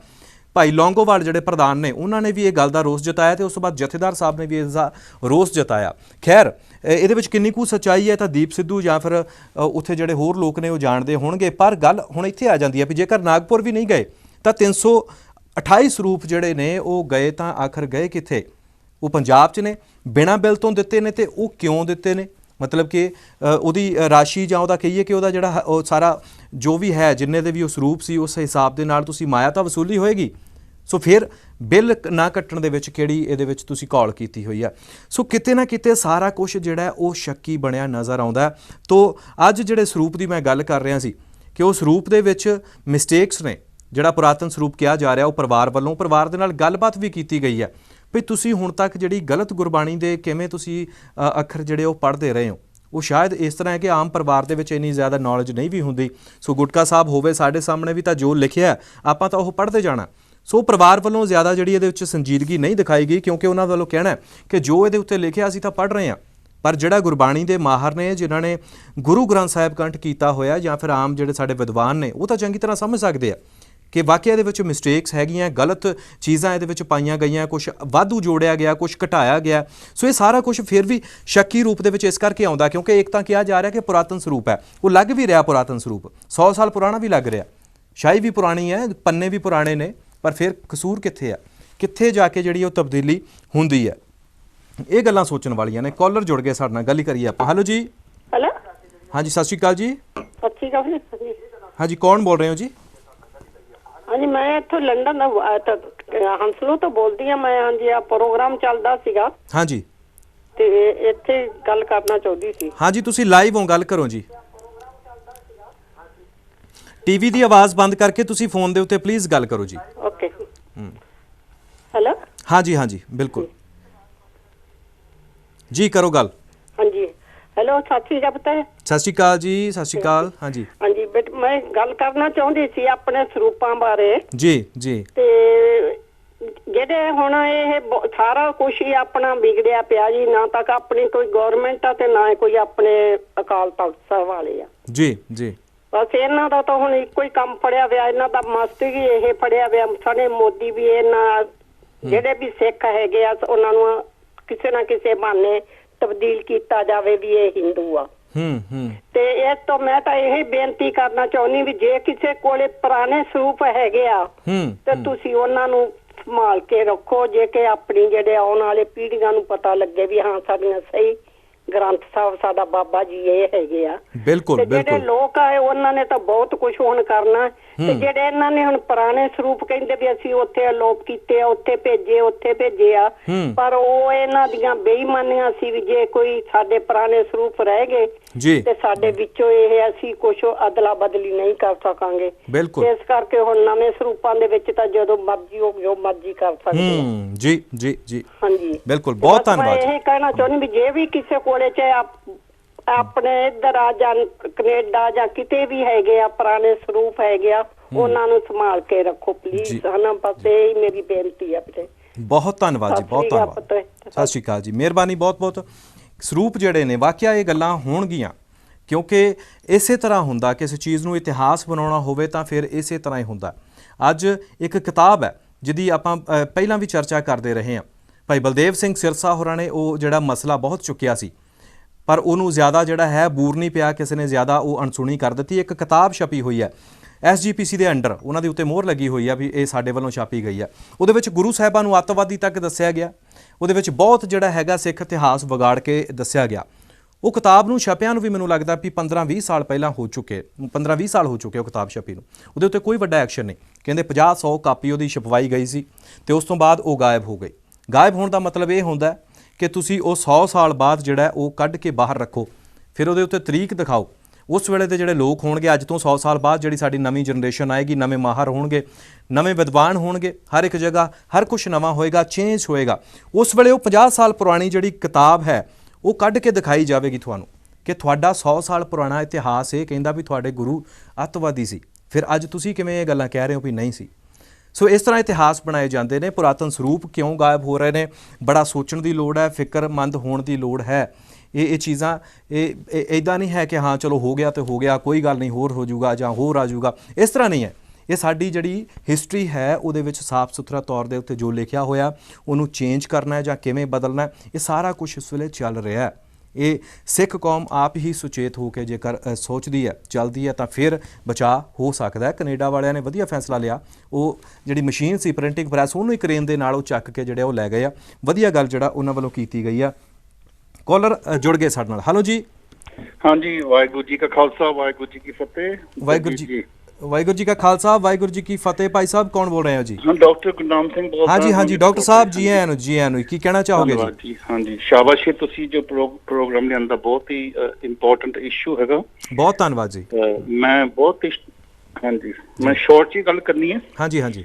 ਤੇ ਦੋ ਗੱਲਾਂ ਹੈਗੀਆਂ ਵੀ ਆਪਾਂ ਨੂੰ ਪਤਾ ਹੈ ਵੀ ਜਿਹੜੇ ਸਨਾਤਨੀ ਲੋਕ ਆ ਇਹਨਾਂ ਨੇ ਤਾਂ ਸਾਡੇ ਗੁਰੂਆਂ ਦੇ ਸਮੇਂ ਤੋਂ ਹੀ ਸਾਡੇ ਪਿੱਛੇ ਲੱਗੇ ਆ। ਹਾਂਜੀ, ਕਿਉਂਕਿ ਜਿਸ ਦਿਨ ਤੋਂ ਗੁਰੂ ਨਾਨਕ ਦੇਵ ਜੀ ਨੇ ਤਾਂ ਜਿਹਨੇ ਉਹਨੂੰ ਇਨਕਾਰ ਕਰਤਾ ਸੀਗਾ, ਇਹ ਤੰਗ ਸੀ ਲੋਕ ਜੀ ਜੀ। ਸੋ ਗੱਲ ਇੱਥੇ ਹੈਗੀ ਜਦੋਂ ਤੁਸੀਂ ਗੱਲ ਕੀਤੀ ਵੀ ਪੁਰਾਤਨ ਸਰੂਪ ਜਾਂ ਪੁਰਾਤਨਤਾ। ਹਾਂਜੀ ਬਿਲਕੁਲ। ਮੈਂ ਕਈ ਵੀ ਸੋਚਦਾ ਵੀ ਦਲਜੀਤ ਸਿੰਘ ਜੀ ਆਪਣੇ ਚਾਹਤ ਤੇ ਅੱਜ ਜੇ ਕੋਈ ਪੁਰਾਣੀ ਚੀਜ਼ ਹੋਵੇ ਹੱਥ ਲਿਖਤਾ ਸੀ ਉਹਨੂੰ ਸਹੀ ਸੱਚੀ ਸਮਝ ਲੈਂਦੇ, ਸਹੀ ਸਮਝਦੇ ਆ। ਪਰ ਇਹਦੇ ਚ ਕੋਈ ਲੌਜਿਕ ਹੈ ਨਹੀਂ, ਕਿਉਂਕਿ ਜਿਸ ਤਰ੍ਹਾਂ ਮੈਂ ਗੱਲ ਕੀਤੀ ਗੁਰੂਆਂ ਦੇ ਟਾਈਮ ਤੋਂ ਹੀ ਹੀਰਮਲ ਵਰਗੇ, ਰਾਮ ਰਾਈ ਵਰਗੇ ਹੋਰ ਵੀ ਬਹੁਤ ਅਨੇਕ ਸੀਗੇ ਜਿਨ੍ਹਾਂ ਨੇ ਉਸ ਟਾਈਮ ਤੇ ਵੀ ਰਲ ਗੱਡ ਕਰਨ ਦੀ ਕੋਸ਼ਿਸ਼ ਕੀਤੀ ਸੀਗੀ। ਗੁਰੂਆਂ ਦੇ ਦੁਸ਼ਮਣ ਸੀਗੇ। ਓਕੇ ਓਕੇ ਜੀ। ਸੋ ਜਿੱਥੇ ਸਾਡਾ ਇਤਿਹਾਸ ਵੀ ਵਿਗਾੜਿਆ ਗਿਆ, ਕਿਉਂਕਿ ਜਿਹੜੇ ਇਹਨਾਂ ਕੋਲ ਲਿਖਾਰੀ ਸੀਗੇ ਜਾਂ ਇਹਨਾਂ ਕੋਲ ਬਥੇਰੀ ਸ਼ਕਤੀ ਹੈਗੀ ਆ, ਬਿਲਕੁਲ, ਉੱਥੇ ਸਾਡੇ ਗ੍ਰੰਥਾਂ ਦੇ ਵਿੱਚ ਵੀ ਇਹਨਾਂ ਨੇ ਰਲ ਗੱਡ ਕਰਨ ਦੀ ਪੂਰੀ ਹਿੰਮਤ ਕੀਤੀ ਆ। ਸੋ ਆਪਾਂ ਨੂੰ ਕਈ ਵਾਰੀ ਅਸੀਂ ਸੋਚਦੇ ਜੇ ਕੋਈ ਪੁਰਾਣੀ ਚੀਜ਼ ਹੋਵੇ ਉਹ ਸਹੀ ਹੋਣੀ ਚਾਹੀਦੀ, ਬਿਲਕੁਲ, ਪਰ ਨਹੀਂ, ਉਦੋਂ ਵੀ ਰਲ ਗੱਡ ਹੋ ਸਕਦਾ, ਅੱਜ ਵੀ ਰਲ ਗੱਡ ਹੋ ਸਕਦਾ। ਇਹਦਾ ਹੱਲ ਇੱਕੋ ਹੀ ਆ ਦਲਜੀਤ ਸਿੰਘ ਜੀ। ਸਾਨੂੰ ਵਿਦਵਾਨਾਂ ਦੀ ਜਿੱਦਾਂ ਕਮੇਟੀਆਂ ਚਾਹੀਦੀਆਂ, ਉਹਦੇ ਵਿੱਚ ਸਕਾਲਰ ਹੋਣ, ਉਹ ਸਾਡਾ ਇਤਿਹਾਸ ਨੂੰ ਵੀ ਜਿਹੜਾ ਸਹੀ ਕਰ ਦੇਣ, ਸ਼ੁੱਧ ਕਰ ਦੇਣ, ਤਾਂ ਜਿਹੜੀ ਸਾਡੀ ਗੁਰਬਾਣੀ ਵੀ ਆ ਜਿਹੜੀ ਉਹ ਵੀ ਜੇ ਕੋਈ ਪੁਰਾਤਨ ਸਰੂਪ ਹੈਗੇ ਉਹਨਾਂ ਤੋਂ ਵੀ ਉਹ ਨੈਣਾ ਕੱਢ ਸਕਦੇ ਆ। ਨਹੀਂ ਤਾਂ ਅਸੀਂ ਖੇਰੂ ਖੇਰੂ ਹੋ ਜਾਵਾਂਗੇ, ਕੋਈ ਕਿਸੇ ਚੀਜ਼ ਨੂੰ ਮੰਨੂਗਾ, ਕੋਈ ਕਿਸੇ ਚੀਜ਼ ਨੂੰ ਮੰਨੂਗਾ। ਜੀ ਬਿਲਕੁਲ ਜੀ, ਬਿਲਕੁਲ, ਵਾਕਈ। ਹਾਂਜੀ, ਪਰ ਇਹ ਚੀਜ਼ ਆ ਜਿਹੜੀ ਹੱਥ ਲਿਖਤ ਆ, ਸਿਰਫ ਹੱਥ ਲਿਖਤ ਨਹੀਂ ਸਮਝਣੀ ਕਿ ਸੱਚੀ ਹੋਊਗੀ, ਕਿਉਂਕਿ 100 ਸਾਲ ਪਹਿਲਾਂ, 200 ਸਾਲ ਪਹਿਲਾਂ ਕੋਈ ਉਦੋਂ ਵੀ ਸ਼ਰਤ ਕਰ ਸਕਦਾ ਸੀ। ਬਿਲਕੁਲ ਬਿਲਕੁਲ ਕਰ ਸਕਦਾ ਸੀ, ਕੋਈ ਸ਼ੱਕ ਨਹੀਂ ਇਹਦੇ ਵਿੱਚ। ਠੀਕ ਹੈ, ਤੁਸੀਂ ਧੰਨਵਾਦ, ਤੁਸੀਂ ਅਵੇਅਰਨੈਸ ਰੇਜ਼ ਕਰਦੇ ਹੋ। ਬਹੁਤ ਧੰਨਵਾਦ ਜੀ, ਬਹੁਤ ਧੰਨਵਾਦ ਡਾਕਟਰ ਸਾਹਿਬ। ਥੈਂਕ ਯੂ ਜੀ ਤੁਹਾਡੇ ਵਿਚਾਰਾਂ ਦੇ ਲਈ, ਤੁਸੀਂ ਆਪਣਾ ਸਮਾਂ ਕੱਢਿਆ, ਕਾਲ ਕੀਤੀ ਹੈ ਪ੍ਰੋਗਰਾਮ ਦੇ ਵਿੱਚ, ਤੁਹਾਡਾ ਧੰਨਵਾਦ ਕਰਦੇ ਹਾਂ। ਸੋ ਵਾਕਿਆ ਹੀ ਜਦੋਂ ਰਲਗੱਟ ਹੋਣੀ ਹੋਵੇ ਤਾਂ ਉਹ ਕਦੇ ਵੀ ਹੋ ਸਕਦੀ ਹੈ, ਇਹ ਵੀ ਗੱਲਾਂ ਵਾਜਬ ਨੇ ਕਿ ਹੋ ਸਕਦਾ ਇਸ ਤਰ੍ਹਾਂ ਵੀ ਹੋ ਜਾਵੇ। ਸੋ ਇਹ ਵੀ ਚੀਜ਼ਾਂ ਫਿਰ ਆਪਾਂ ਗੱਲ ਉੱਥੇ ਆ ਕੇ ਮੁੱਕ ਜਾਂਦੀ ਹੈ ਵੀ ਸਾਡੇ ਜਿਹੜੇ ਸਿੱਖ ਵਿਦਵਾਨ, ਸਿੱਖ ਸਕਾਲਰ ਜਿਹੜੇ ਹੈ ਉਹਨਾਂ ਨੂੰ ਕਿਵੇਂ ਮਜ਼ਬੂਤ ਹੋਣ ਦੀ ਲੋੜ ਆ। ਅੱਜ ਇੱਕ ਵੱਡਾ ਸਾਨੂੰ ਇੱਕ ਐਸਾ ਜਿਹੜਾ ਹੈ ਆਪਾਂ ਕਹਿ ਲਈਏ ਕਿ ਗਰੁੱਪ ਜਾਂ ਫਿਰ ਕਹੀਏ ਟੀਮ ਗਠਿਤ ਕਰਨ ਦੀ ਲੋੜ ਹੈ। ਵੈਸੇ ਤਾਂ ਹਰ ਇੱਕ ਨੂੰ ਸੁਚੇਤ ਹੋਣਾ ਚਾਹੀਦਾ। ਕਾਲਰ ਜੁੜ ਗਏ, ਗੱਲ ਕਰਦੇ ਹਾਂ। ਹੈਲੋ ਹਾਂਜੀ, ਸਤਿ ਸ਼੍ਰੀ ਅਕਾਲ ਜੀ। ਹਾਂਜੀ, ਵਾਹਿਗੁਰੂ ਜੀ ਕਾ ਖਾਲਸਾ, ਵਾਹਿਗੁਰੂ ਜੀ ਕੀ ਫਤਿਹ ਜੀ। ਭਾਈ ਸਾਹਿਬ ਕੌਣ ਬੋਲ ਰਹੇ ਹੋ ਜੀ? ਮੈਂ ਸਰਬਜੋਤ ਸਿੰਘ ਬੋਲਦਾ ਜੀ। ਜੀ ਆਇਆਂ ਨੂੰ ਜੀ, ਬਹੁਤ ਬਹੁਤ। ਭਾਈ ਸਾਹਿਬ ਕੀ ਕਹਿਣਾ ਚਾਹੋਗੇ ਜੀ? ਜਦੋਂ ਮੈਂ ਸਰੂਪ ਦੀ ਵੀਡੀਓ ਦੇਖੀ ਸੀ ਮਖੂ ਨੇ ਬਣਾਈ, ਹਾਂਜੀ ਹਾਂਜੀ, ਉਹ ਕਹਿੰਦਾ ਸੀ ਵੀ ਜਦੋਂ ਗਲਤੀਆਂ ਹੈਗੀਆਂ ਆ ਜੀ ਜੀ ਤਾਂ ਕੋ ਪਤਾ ਨਹੀਂ ਸ਼ਿਵਰਾਜ ਦੀ ਕੋਈ ਬਾਣੀ ਦੀ ਗੱਲ ਕਰਦਾ ਸੀ। ਠੀਕ ਹੈ, ਉਹ ਮੈਨੂੰ ਪੂਰੀ ਸਮਝ ਨਹੀਂ ਲੱਗੀ। ਜੇ ਤੁਹਾਨੂੰ ਪਤਾ ਤਾਂ ਇਦਾਂ ਠੀਕ ਇਦਾਂ ਹੀ ਸੀ ਕੁਝ ਜੀ, ਰਾਜਾ ਸ਼ਿਵਰਾਜ ਦੀ ਕੋਈ ਤਾਂ ਜਿਹੜਾ ਕੋਈ ਸਰੂਪ ਸੀ ਉਹ ਬੱਚਿਆਂ ਨੇ ਉਹਨੇ ਪੜ੍ਹਿਆ ਨਹੀਂ। 70-80 ਸਾਲ ਹੋ ਗਿਆ ਉਹਨਾਂ ਕੋਲ, ਉਹਨਾਂ ਦਾ ਬਾਪ ਤਾਂ ਪੜ੍ਹਦਾ ਹੋਊਗਾ। ਠੀਕ ਹੈ ਜੀ। ਤਾਂ ਉਹ ਬੱਚੇ ਨੂੰ ਪਤਾ ਹੀ ਨਹੀਂ ਸੀ। ਕਹਿੰਦਾ ਜੇ ਇਦਾਂ ਦੀਆਂ ਚੀਜ਼ਾਂ ਅਸੀਂ ਛੱਡਾਂਗੇ ਤਾਂ ਫੇਰ ਆਪਣੇ ਇਤਿਹਾਸ ਨਾਲ ਕਿੱਦਾਂ ਜੁੜਾਂਗੇ। ਪਰ ਉਹਨੂੰ ਪਤਾ ਨਹੀਂ ਸੀ ਵੀ ਸਾਡਾ ਇਤਿਹਾਸ ਨਹੀਂ। ਜੀ ਜੀ, ਤੁਸੀਂ ਗੱਲ ਕੀਤੀ ਸੀ ਬਲਦੇਵ ਸਿੰਘ ਸਿਰਸੇ ਦੀ, ਵੀ ਉਹਨਾਂ ਨੇ ਕਿਸੇ ਨੇ ਲਿਖੀ ਆ ਜੀ। ਇਹ ਭਾਈ ਸਾਹਿਬ ਕਿਸੇ ਨੇ ਨਹੀਂ ਲਿਖੀਆਂ। ਸਾਡੇ ਗੁਰੂ ਘਰਾਂ ਦੇ ਗੁਰਦੁਆਰਿਆਂ ਵਿੱਚ ਜਿਨ੍ਹਾਂ ਦੀ ਕਥਾ ਹੁੰਦੀ ਆ ਜੀ ਜੀ, ਉਹਨਾਂ ਵਿੱਚ ਲਿਖਿਆ ਆ। ਗੁਰਬਿਲਾਸ ਪਾਤਸ਼ਾਹ 6ਵੀਂ ਚ ਲਿਖਿਆ ਆ ਏਦਾਂ। ਠੀਕ ਹੈ, ਸਾਨੂੰ ਸੁਣਾਇਆ ਜਾਂਦਾ ਵੀ ਕਾਬਲ ਦੀ ਸੰਗਤ ਆਉਂਦੀ ਸੀ ਤਾਂ ਉਹਨਾਂ ਤੋਂ ਘੋੜੇ ਖੋਹ ਲਏ। ਏਦਾਂ ਨਹੀਂ ਲਿਖਿਆ ਉਹ ਚ ਲਿਖਿਆ ਵੀ ਕਾਬਲ ਦੀ ਸੰਗਤ ਆਉਂਦੀ ਸੀ, ਉਹਨੇ ਗੁਰੂ ਸਾਹਿਬ ਨੂੰ ਆ ਕੇ ਦੱਸਿਆ ਵੀ ਉਹਨਾਂ ਦਾ ਜੌਜਲਾ ਬਹੁਤ ਸੀ। ਗੁਰੂ ਸਾਹਿਬ ਕਹਿੰਦੇ ਕੀ ਸੋਹਣਾ ਸੀ ਜੀ? ਕਹਿੰਦੇ ਘੋੜੇ ਬਹੁਤ ਸੋਹਣੇ ਸੀ। ਗੁਰੂ ਸਾਹਿਬ ਕਹਿੰਦੇ ਵੀਰ ਸਿੰਘ ਨੂੰ ਘੋੜੇ ਚੋਰੀ ਕਰ ਲਿਓ। ਓਕੇ, ਉਹ ਗੁਰਬਿਲਾਸ 6ਵੀਂ ਚ ਲਿਖਿਆ ਆ। ਠੀਕ ਹੈ, ਇੱਥੋਂ ਕਾਪੀ ਕਰਕੇ ਜਿਨ ਵੀ ਉਹ ਕਾਪੀ ਕੀਤੀ। ਫਿਰ ਉਹਨਾਂ ਨੇ ਨਹੀਂ ਕੁਝ ਵੀ ਕੀਤਾ। ਉਹਨਾਂ ਨੇ ਨਹੀਂ, ਸਾਡੇ ਕੋਲ ਲਿਟਰੇਚਰ ਪਿਆ ਜਿਹਨਾਂ ਚ ਗਲਤ ਲਿਖਿਆ। ਇੱਥੋਂ ਕਾਪੀ ਕਰਕੇ ਉਹ ਕਾਪੀ ਕਿਸੇ ਨੇ ਛਾਪੀ। ਓਕੇ ਓਕੇ, ਠੀਕ ਹੈ। ਜਿਹੜਾ ਸਾਡੇ ਗੁਰਦੁਆਰਿਆਂ ਚ ਲਿਟਰੇਚਰ ਦੀ ਕਥਾ ਜਾਂ ਹੋ ਰਹੀ ਆ, ਵਿਚਾਰ ਹੋ ਰਹੀ ਆ, ਉਹਨੂੰ ਘੋਕਣ ਦੀ ਲੋੜ ਆ ਵੀ ਉਹ ਕੀ ਗੱਲ ਆ। ਤੁਸੀਂ ਦੇਖਿਆ ਹੋਣਾ ਵੀ ਹੁਣ ਆਪਣੇ ਇਕਬਾਲ ਸਿੰਘ ਨੇ ਕਿਹਾ ਵੀ ਆਪਾਂ ਕਿੱਥੋਂ ਆਏ ਹਾਂ ਜੀ ਜੀ, ਪਰ ਦੇਖ ਲਓ ਸਾਰਿਆਂ ਨੇ ਮੂੰਹ ਚ ਘੋਲੀਆਂ ਦੇ ਲਈਆਂ, ਚੁੱਪ ਕਰਕੇ ਬਹਿ ਗਏ ਵੀ ਆਪਾਂ ਕਿੱਥੋਂ ਆਏ ਹਾਂ। ਬਿਲਕੁਲ ਬਿਲਕੁਲ। ਅਕਾਲ ਤਖਤ ਦੇ ਜਥੇਦਾਰ ਕਹਿੰਦੇ ਆ ਵੀ ਜਿਹੜੀ ਧਰਤੀ ਕਿੱਦਾਂ ਬਣੀ, ਕਹਿੰਦੇ ਦੋ ਦੈਂਤ ਲੜਦੇ ਸੀ, ਉਹਨਾਂ ਦੀ ਮਿੱਝ ਨਿਕਲ ਗਈ। ਕਹਿੰਦੇ ਫਿਰ ਉੱਥੋਂ ਧਰਤੀ ਬਣੀ। ਜੇ ਮੈਂ ਆਪਣੇ ਬੱਚਿਆਂ ਨੂੰ ਪੁੱਛਿਆ ਵੀ ਧਰਤੀ ਕਿੱਥੋਂ ਬਣੀ, ਉਹ ਨਹੀਂ ਦੱਸਿਆ ਕੁਝ ਹੋਰ ਜੀ। ਜਥੇਦਾਰ PhD ਦੱਸ ਰਿਹਾ ਕੋਈ ਹੋਰ। ਇਹ ਕੋਈ ਬਾਹਰੋਂ ਨਹੀਂ ਲਿਖਦਾ, ਆਪਾਂ ਨੂੰ ਨਹੀਂ ਪਤਾ। ਆਪਾਂ ਸਿਰਫ ਇਹ ਸਕਿਪ ਕਰਕੇ ਸੁਣਾਈ ਜਾਂਦੀ ਆ। ਮੇਰੇ ਕੋਲ ਉਹ ਪਿਆ ਆ ਗੁਰਬਿਲਾਸ ਪਾਤਸ਼ਾਹ 6ਵੀਂ, ਉਹਦੇ ਵਿੱਚ ਮੈਂ ਪੜ੍ਹਿਆ, ਏਦਾਂ ਹੀ ਲਿਖਿਆ। ਮੈਨੂੰ ਵੀ ਸਾਰਾ ਤਾਂ ਮੈਂ ਵੀ ਨਹੀਂ ਪੜ੍ਹਿਆ, ਪਰ ਕਿਸੇ ਨੇ ਦੱਸਿਆ ਸੀ ਪੇਜ ਤੇ ਲਿਖਿਆ, ਮੈਂ ਪੜ੍ਹ ਲਿਆ ਜੀ ਜੀ, ਮੈਂ ਤੁਹਾਨੂੰ ਤਾਂ ਦੱਸਿਆ। ਠੀਕ ਹੈ ਠੀਕ ਹੈ। ਹਾਂ, ਇਹ ਜਿੱਦਾਂ ਬਹੁਤ ਗ੍ਰੰਥ ਏਦਾਂ ਹੱਥੀਂ ਲਿਖੇ ਹੋ ਆ, ਕੋਈ ਮਹਾਰਾਸ਼ਟਰ ਚ ਪਿਆ, ਕੋਈ ਕਿਤੇ ਪਿਆ, ਕੋਈ ਕਿਤੇ ਪਿਆ, ਆਪਣੀ ਆਪਣੀ ਬਾਣੀਆਂ ਪਾ ਕੇ ਉਹਨੇ ਲਿਖਿਆ ਆ। ਪਲੀਜ਼ ਤੁਸੀਂ ਜਿੱਦਾਂ ਹੁਣ ਮੀਡੀਆ ਚ ਤੇ ਇਹਨੂੰ ਕੁਛ ਕਰੋ, ਨਹੀਂ ਤਾਂ ਫਿਰ ਸਾਡਾ ਕੰਮ ਹੁਣ ਗਿਆ ਇਹ ਸਮਝੋ। ਬਹੁਤ ਧੰਨਵਾਦ ਜੀ, ਬਹੁਤ ਧੰਨਵਾਦ। ਵਾਹਿਗੁਰੂ ਜੀ ਕਾ ਖਾਲਸਾ, ਵਾਹਿਗੁਰੂ ਜੀ ਕੀ ਫਤਿਹ ਜੀ। ਬਿਲਕੁਲ ਇਹੀ ਅਵੇਅਰਨੈਸ ਹੈ ਸਾਡੇ ਪ੍ਰੋਗਰਾਮਾਂ ਦਾ ਮਕਸਦ ਹੀ ਇਹ ਹੈ, ਨਵੀਆਂ ਜਿਹੜੀਆਂ ਗੱਲਾਂ ਬਾਹਰ ਆਉਣ, ਹਰ ਇੱਕ ਜਿਹੜਾ ਸਿੱਖ ਹੈ ਉਹ ਨਾਲ ਜੁੜੇ। ਇਹ ਨਹੀਂ ਕਿ ਵਿਦਵਾਨਾਂ ਦੇ ਉੱਤੇ ਛੱਡ ਦਈਏ ਆਪਾਂ ਨੂੰ ਵੀ ਨਾਲ ਜਿਹੜਾ ਜੁੜਨਾ ਚਾਹੀਦਾ। ਸੋ ਇਹੀ ਚੀਜ਼ਾਂ ਜਿਹੜੀਆਂ ਬਾਹਰ ਨਿਕਲ ਕੇ ਆਉਂਦੀਆਂ ਨੇ, ਮਕਸਦ ਇਹੀ ਹੁੰਦਾ। ਸੋ ਆਪਾਂ ਹੁਣ ਅਗਲਾ ਮੁੱਦਾ ਜਿਹੜਾ ਛੂਹ ਲਈਏ। ਲਓ ਜੀ, ਪਹਿਲਾਂ ਕਾਲ ਲੱਗ ਗਈ ਹੈ ਸਾਡੇ ਨਾਲ ਤੇ ਆਪਾਂ ਗੱਲ ਕਰੀਏ। ਹੈਲੋ ਹੈਲੋ ਜੀ, ਤੁਸੀਂ ਟੀਵੀ ਦੀ ਆਵਾਜ਼ ਬੰਦ ਕਰ ਲਓ ਜੀ ਪਲੀਜ਼। ਹਾਂਜੀ ਭਾਈ ਸਾਹਿਬ, ਕੌਣ ਤੇ ਕਿੱਥੋਂ ਬੋਲ ਰਹੇ ਹੋ ਜੀ? ਮੈਂ ਤਰਸੇਮ ਸਿੰਘ ਮਾਨ ਹੈ ਜੀ, ਸਟੂਟ ਤੋਂ ਬੋਲਦਾ, ਕੈਂਟ ਤੋਂ। ਜੀ ਆਇਆਂ ਨੂੰ ਜੀ। ਕੀ ਕਹਿਣਾ ਚਾਹੋਗੇ ਭਾਈ ਸਾਹਿਬ? ਮੈਂ ਕਹਿਣਾ ਚਾਹਨਾ ਹੈ ਕਿ ਆ ਜੋ ਕੁਝ ਹੋ ਰਿਹਾ ਹੈ ਜੀ ਇਹ ਗੁਰੂ ਗ੍ਰੰਥ ਸਾਹਿਬ ਬਾਰੇ, ਹਾਂਜੀ, ਤੁਹਾਡੇ ਟੀਵੀ ਦੀ ਆਵਾਜ਼ ਜਿਹੜੀ ਹੈ ਉਹ ਡਿਸਟਰਬ ਕਰ ਰਹੀ ਹੈ। ਤੁਹਾਡੇ ਟੀਵੀ ਦੀ ਆਵਾਜ਼ ਡਿਸਟਰਬ ਕਰ ਰਹੀ ਹੈ, ਉਹ ਤੁਹਾਡੀ ਆਵਾਜ਼ ਵੀ ਸੁਣੀ ਨਹੀਂ ਜਾ ਰਹੀ। ਪ੍ਰੋਗਰਾਮ ਲਾਈਵ ਚੱਲ ਰਿਹਾ, ਸੋ ਇਸ ਕਰਕੇ ਬੇਨਤੀ ਹੈ ਜੀ, ਟੀਵੀ ਦੀ ਆਵਾਜ਼ ਬੰਦ ਕਰ ਲਓ ਜਾਂ ਥੋੜਾ ਜਿਹਾ ਦੂਰ ਆ ਜਾਓ। ਹਾਂਜੀ, ਸੋ ਬੇਨਤੀ ਹੈ ਜੀ, ਤੁਸੀਂ ਆਪਣੇ ਟੀਵੀ ਦੀ ਆਵਾਜ਼ ਬੰਦ ਕਰ ਲਿਆ ਕਰੋ, ਫਿਰ ਉਹ ਡਿਲੇ ਹੋ ਜਾਂਦੀ ਹੈ। ਬਾਕੀ ਜਿਹੜੇ ਸਾਡੇ ਦਰਸ਼ਕ ਨੇ ਉਹਨਾਂ ਤੱਕ ਆਵਾਜ਼ ਕਲੀਅਰ ਨਹੀਂ ਪਹੁੰਚਦੀ, ਫਿਰ ਫਾਇਦਾ ਨਹੀਂ ਹੁੰਦਾ। ਤੁਹਾਡੇ ਵੀ 2 ਮਿੰਟ ਖਰਾਬ, ਸਾਡੇ ਵੀ ਖਰਾਬ, ਦਰਸ਼ਕਾਂ ਦੇ ਵੀ ਖਰਾਬ ਹੁੰਦੇ ਆ। ਅਗਲੇ ਕਾਲਰ ਜੁੜ ਗਏ ਆ, ਗੱਲ ਕਰਦੇ ਆਪਾਂ। ਹੈਲੋ ਜੀ, ਖਾਲਸਾ ਫਤਿਹ ਜੀ। ਵਾਹਿਗੁਰੂ ਜੀ ਕੀ ਫਤਿਹ ਜੀ। ਭਾਈ ਸਾਹਿਬ ਕੌਣ ਬੋਲ ਰਹੇ ਹੋ ਜੀ? ਮੈਂ ਚਰਨਜੀਤ ਸਿੰਘ ਬੋਲ ਰਿਹਾ ਜੀ। ਜੀ ਆਇਆਂ ਨੂੰ ਜੀ। ਕੀ ਕਹਿਣਾ ਚਾਹੋਗੇ ਜੀ? ਹਾਂਜੀ, ਤੁਹਾਡਾ ਪ੍ਰੋਗਰਾਮ ਵਧੀਆ ਹੈਗਾ ਜੀ। ਜੀ ਆਇਆਂ ਨੂੰ ਜੀ, ਬਹੁਤ ਧੰਨਵਾਦ ਜੀ। ਤੇ ਮੇਰੀ ਤਾਂ ਇੱਕ ਬੇਨਤੀ ਹੈ ਤੁਹਾਨੂੰ ਜੀ। ਜੀ ਜੀ ਹਾਂਜੀ ਜੀ, ਤੁਹਾਡਾ ਪ੍ਰੋਗਰਾਮ ਬਹੁਤ ਵਧੀਆ ਜੀ। ਹਾਂਜੀ ਹਾਂਜੀ। ਤੇ ਅੱਜ ਜਥੇਦਾਰ ਹੋਣ ਦਾ ਪ੍ਰੋਗਰਾਮ ਸੁਣਿਆ ਜੀ, ਤੇ ਢੰਡੀਆਂ ਵਾਲਾ ਸੁਣਿਆ ਜੀ। ਜੀ ਜੀ ਹਾਂਜੀ। ਪਰ ਇਸ ਵੇਲੇ ਜਿਹੜਾ ਸਿੱਖ ਕੌਮ ਚੱਲ ਰਿਹਾ ਹੈ, ਬਹੁਤ ਕੰਮ ਖਰਾਬ ਲੱਗਦਾ ਮੈਨੂੰ। ਠੀਕ ਹੈ। ਹਾਂਜੀ ਜੀ। ਇੱਕ ਦੂਜੀ ਵਾਰੀ ਬੇਨਤੀ ਹੈ ਕਿ ਮੈਂ ਮਖੂ ਦਾ ਪ੍ਰੋਗਰਾਮ ਦੇਖਿਆ ਸੀਗਾ ਜੀ। ਜੋ ਹੁਣ ਸਾਡੇ ਅਸੀਂ ਹੈਗੇ ਜਲੰਧਰ ਡਿਸਟ੍ਰਿਕਟ ਦੇ। ਹਾਂਜੀ ਜੀ ਜੀ। ਸਾਡੇ ਏਰੀਏ 'ਚ ਇੰਨੇ ਵੱਡੇ ਚਰਚ ਬਣ ਗਏ, ਇੰਨੇ ਸਿੱਖ ਸ਼ਰੇਆਮ ਕ੍ਰਿਸਚਨ ਬਣ ਰਹੇ, ਕੋਈ ਉਹਦੇ ਬਾਰੇ ਵੀ ਮੁੱਦਾ ਠੋਕਦੇ ਜ਼ਿੰਦਗੀ ਜੀ। ਜੀ ਜੀ ਜੀ। ਆਕਾਸ਼ ਇਹਦੇ ਬਾਰੇ ਵੀ ਅਵੇਅਰ ਕਰ ਰਿਹਾ, ਖਾਸ ਪ੍ਰੋਗਰਾਮ ਸਾਡੇ ਆਉਂਦੇ ਨੇ ਜੀ। ਇਹ ਤੁਸੀਂ ਲੱਖ 2 ਲੱਖ ਰੁਪਏ ਦੇ ਪਿੱਛੇ ਜੀ ਆਪਣਾ ਧਰਮ ਜਮੀਨ ਵੇਚਣੀ, ਇਹ ਕਿੱਥੇ ਦਾ ਮੁੱਦਾ ਜੀ? ਬਿਲਕੁਲ। ਸਿੱਖ ਤਾਂ ਸ਼ਹੀਦ ਹੋ ਗਏ, ਕੁਰਬਾਨੀਆਂ ਕਰ ਗਏ, ਕਦੇ ਵਿਕੇ ਨਹੀਂ। ਬੀਬੀਆਂ ਨੇ ਟੋਟੇ ਕਰਕੇ ਗਲਾਂ 'ਚ ਹੱਥ ਪਾ ਲਿਆ ਜੀ। ਹਾਂਜੀ। ਸਾਡੇ ਪ੍ਰਚਾਰਕ ਮਰ ਗਏ ਨੇ, ਕੀ ਹੋ ਗਿਆ? ਕਿਹੜੀ ਵਿਪਤਾ ਪੈ ਗਈ ਹੈ? ਸ਼੍ਰੋਮਣੀ ਕਮੇਟੀ ਤਾਂ ਡੁੱਬੀ ਆ। ਜਿਹੜੇ ਆਪਣੇ ਪ੍ਰਚਾਰਕ ਨੇ ਜੀ, ਉਹਨੂੰ ਸਾਂਭੋ ਜੀ। ਬੇਨਤੀ ਹੈ ਕਿ ਪਿੰਡਾਂ 'ਚ ਪ੍ਰਚਾਰ ਕਰੋ। ਲਾਂਬੜੇ ਲੇਕਾ ਜਲੰਧਰ ਦਾ ਏਰੀਆ ਸਾਰੇ ਬੰਨੇ ਕ੍ਰਿਸਚਨ ਬਾਰੇ ਦੇਖੋ, ਸ਼ਰੇਆਮ ਦਿਖਾ ਰਹੇ ਨੇ ਫੋਟੋਆਂ। ਸਰਦਾਰ ਕ੍ਰਿਸਚਨ ਬਾਰੇ ਨੇ ਵੀ, ਉੱਥੇ ਵੀ ਸੋਚੋ ਮਾਲਾ ਜੀ। ਬਹੁਤ ਧੰਨਵਾਦ। ਬਿਲਕੁਲ ਬਿਲਕੁਲ ਤੁਹਾਡਾ ਇਹ ਵਾਜਬ ਹੈ। ਬਿਲਕੁਲ ਇਹਦੇ ਉੱਤੇ ਆਪਾਂ ਗੱਲ ਕਰਦੇ ਹਾਂ। ਧੰਨਵਾਦ ਕਰਦਾ ਮੈਂ ਤੁਹਾਡਾ। ਵਾਹਿਗੁਰੂ ਜੀ ਕਾ ਖਾਲਸਾ, ਵਾਹਿਗੁਰੂ ਜੀ ਕੀ ਫਤਿਹ। ਅਕਾਲ ਚੈਨਲ ਇਹਨੂੰ ਲੈ ਕੇ ਵੀ ਸੁਹਿਰਦਾ ਪ੍ਰੋਗਰਾਮ ਦਿਖਾਏ ਜਾ ਰਹੇ ਨੇ। ਇਹ ਇਸ ਮੁੱਦੇ ਦੇ ਉੱਤੇ ਵੀ ਦਿਖਾਏ ਜਾ ਰਹੇ। ਆਉਣ ਵਾਲੇ ਸਮੇਂ 'ਚ ਹੋਰ ਇਹਨੂੰ ਪਖਾਵਾਂਗੇ, ਆਪਾਂ ਦੇਖਾਂਗੇ। ਤੇ ਅਗਲੇ ਕਾਲਰ ਜੁੜ ਚੁੱਕੇ ਸਾਡੇ ਨਾਲ, ਗੱਲ ਕਰਦੇ ਆਪਾਂ। ਹੈਲੋ ਹੈਲੋ ਜੀ। ਹਾਂਜੀ ਹਾਂਜੀ, ਤੁਸੀਂ ਲਾਈਵ ਹੋ ਜੀ? ਕੌਣ ਬੋਲ ਰਹੇ ਹੋ ਜੀ? ਅੱਛਾ, ਵਾਹਿਗੁਰੂ ਜੀ ਕਾ ਖਾਲਸਾ, ਵਾਹਿਗੁਰੂ ਜੀ ਕੀ ਫਤਿਹ ਬੇਟਾ ਜੀ। ਜੀ ਆਇਆਂ ਨੂੰ ਜੀ, ਬਹੁਤ ਬਹੁਤ। ਹਾਂਜੀ, ਮੈਂ ਇਹ ਕਹਿਣਾ ਚਾਹਨੀ ਆ ਕਿ ਜਿਹੜੀ ਬੇਦਬੀ ਦੇ ਮਾਮਲੇ ਆ ਨਾ, ਇਹਦੇ ਪਿੱਛੇ 100% ਏਜੰਸੀਆਂ ਦਾ ਕੰਮ ਹੈਗਾ।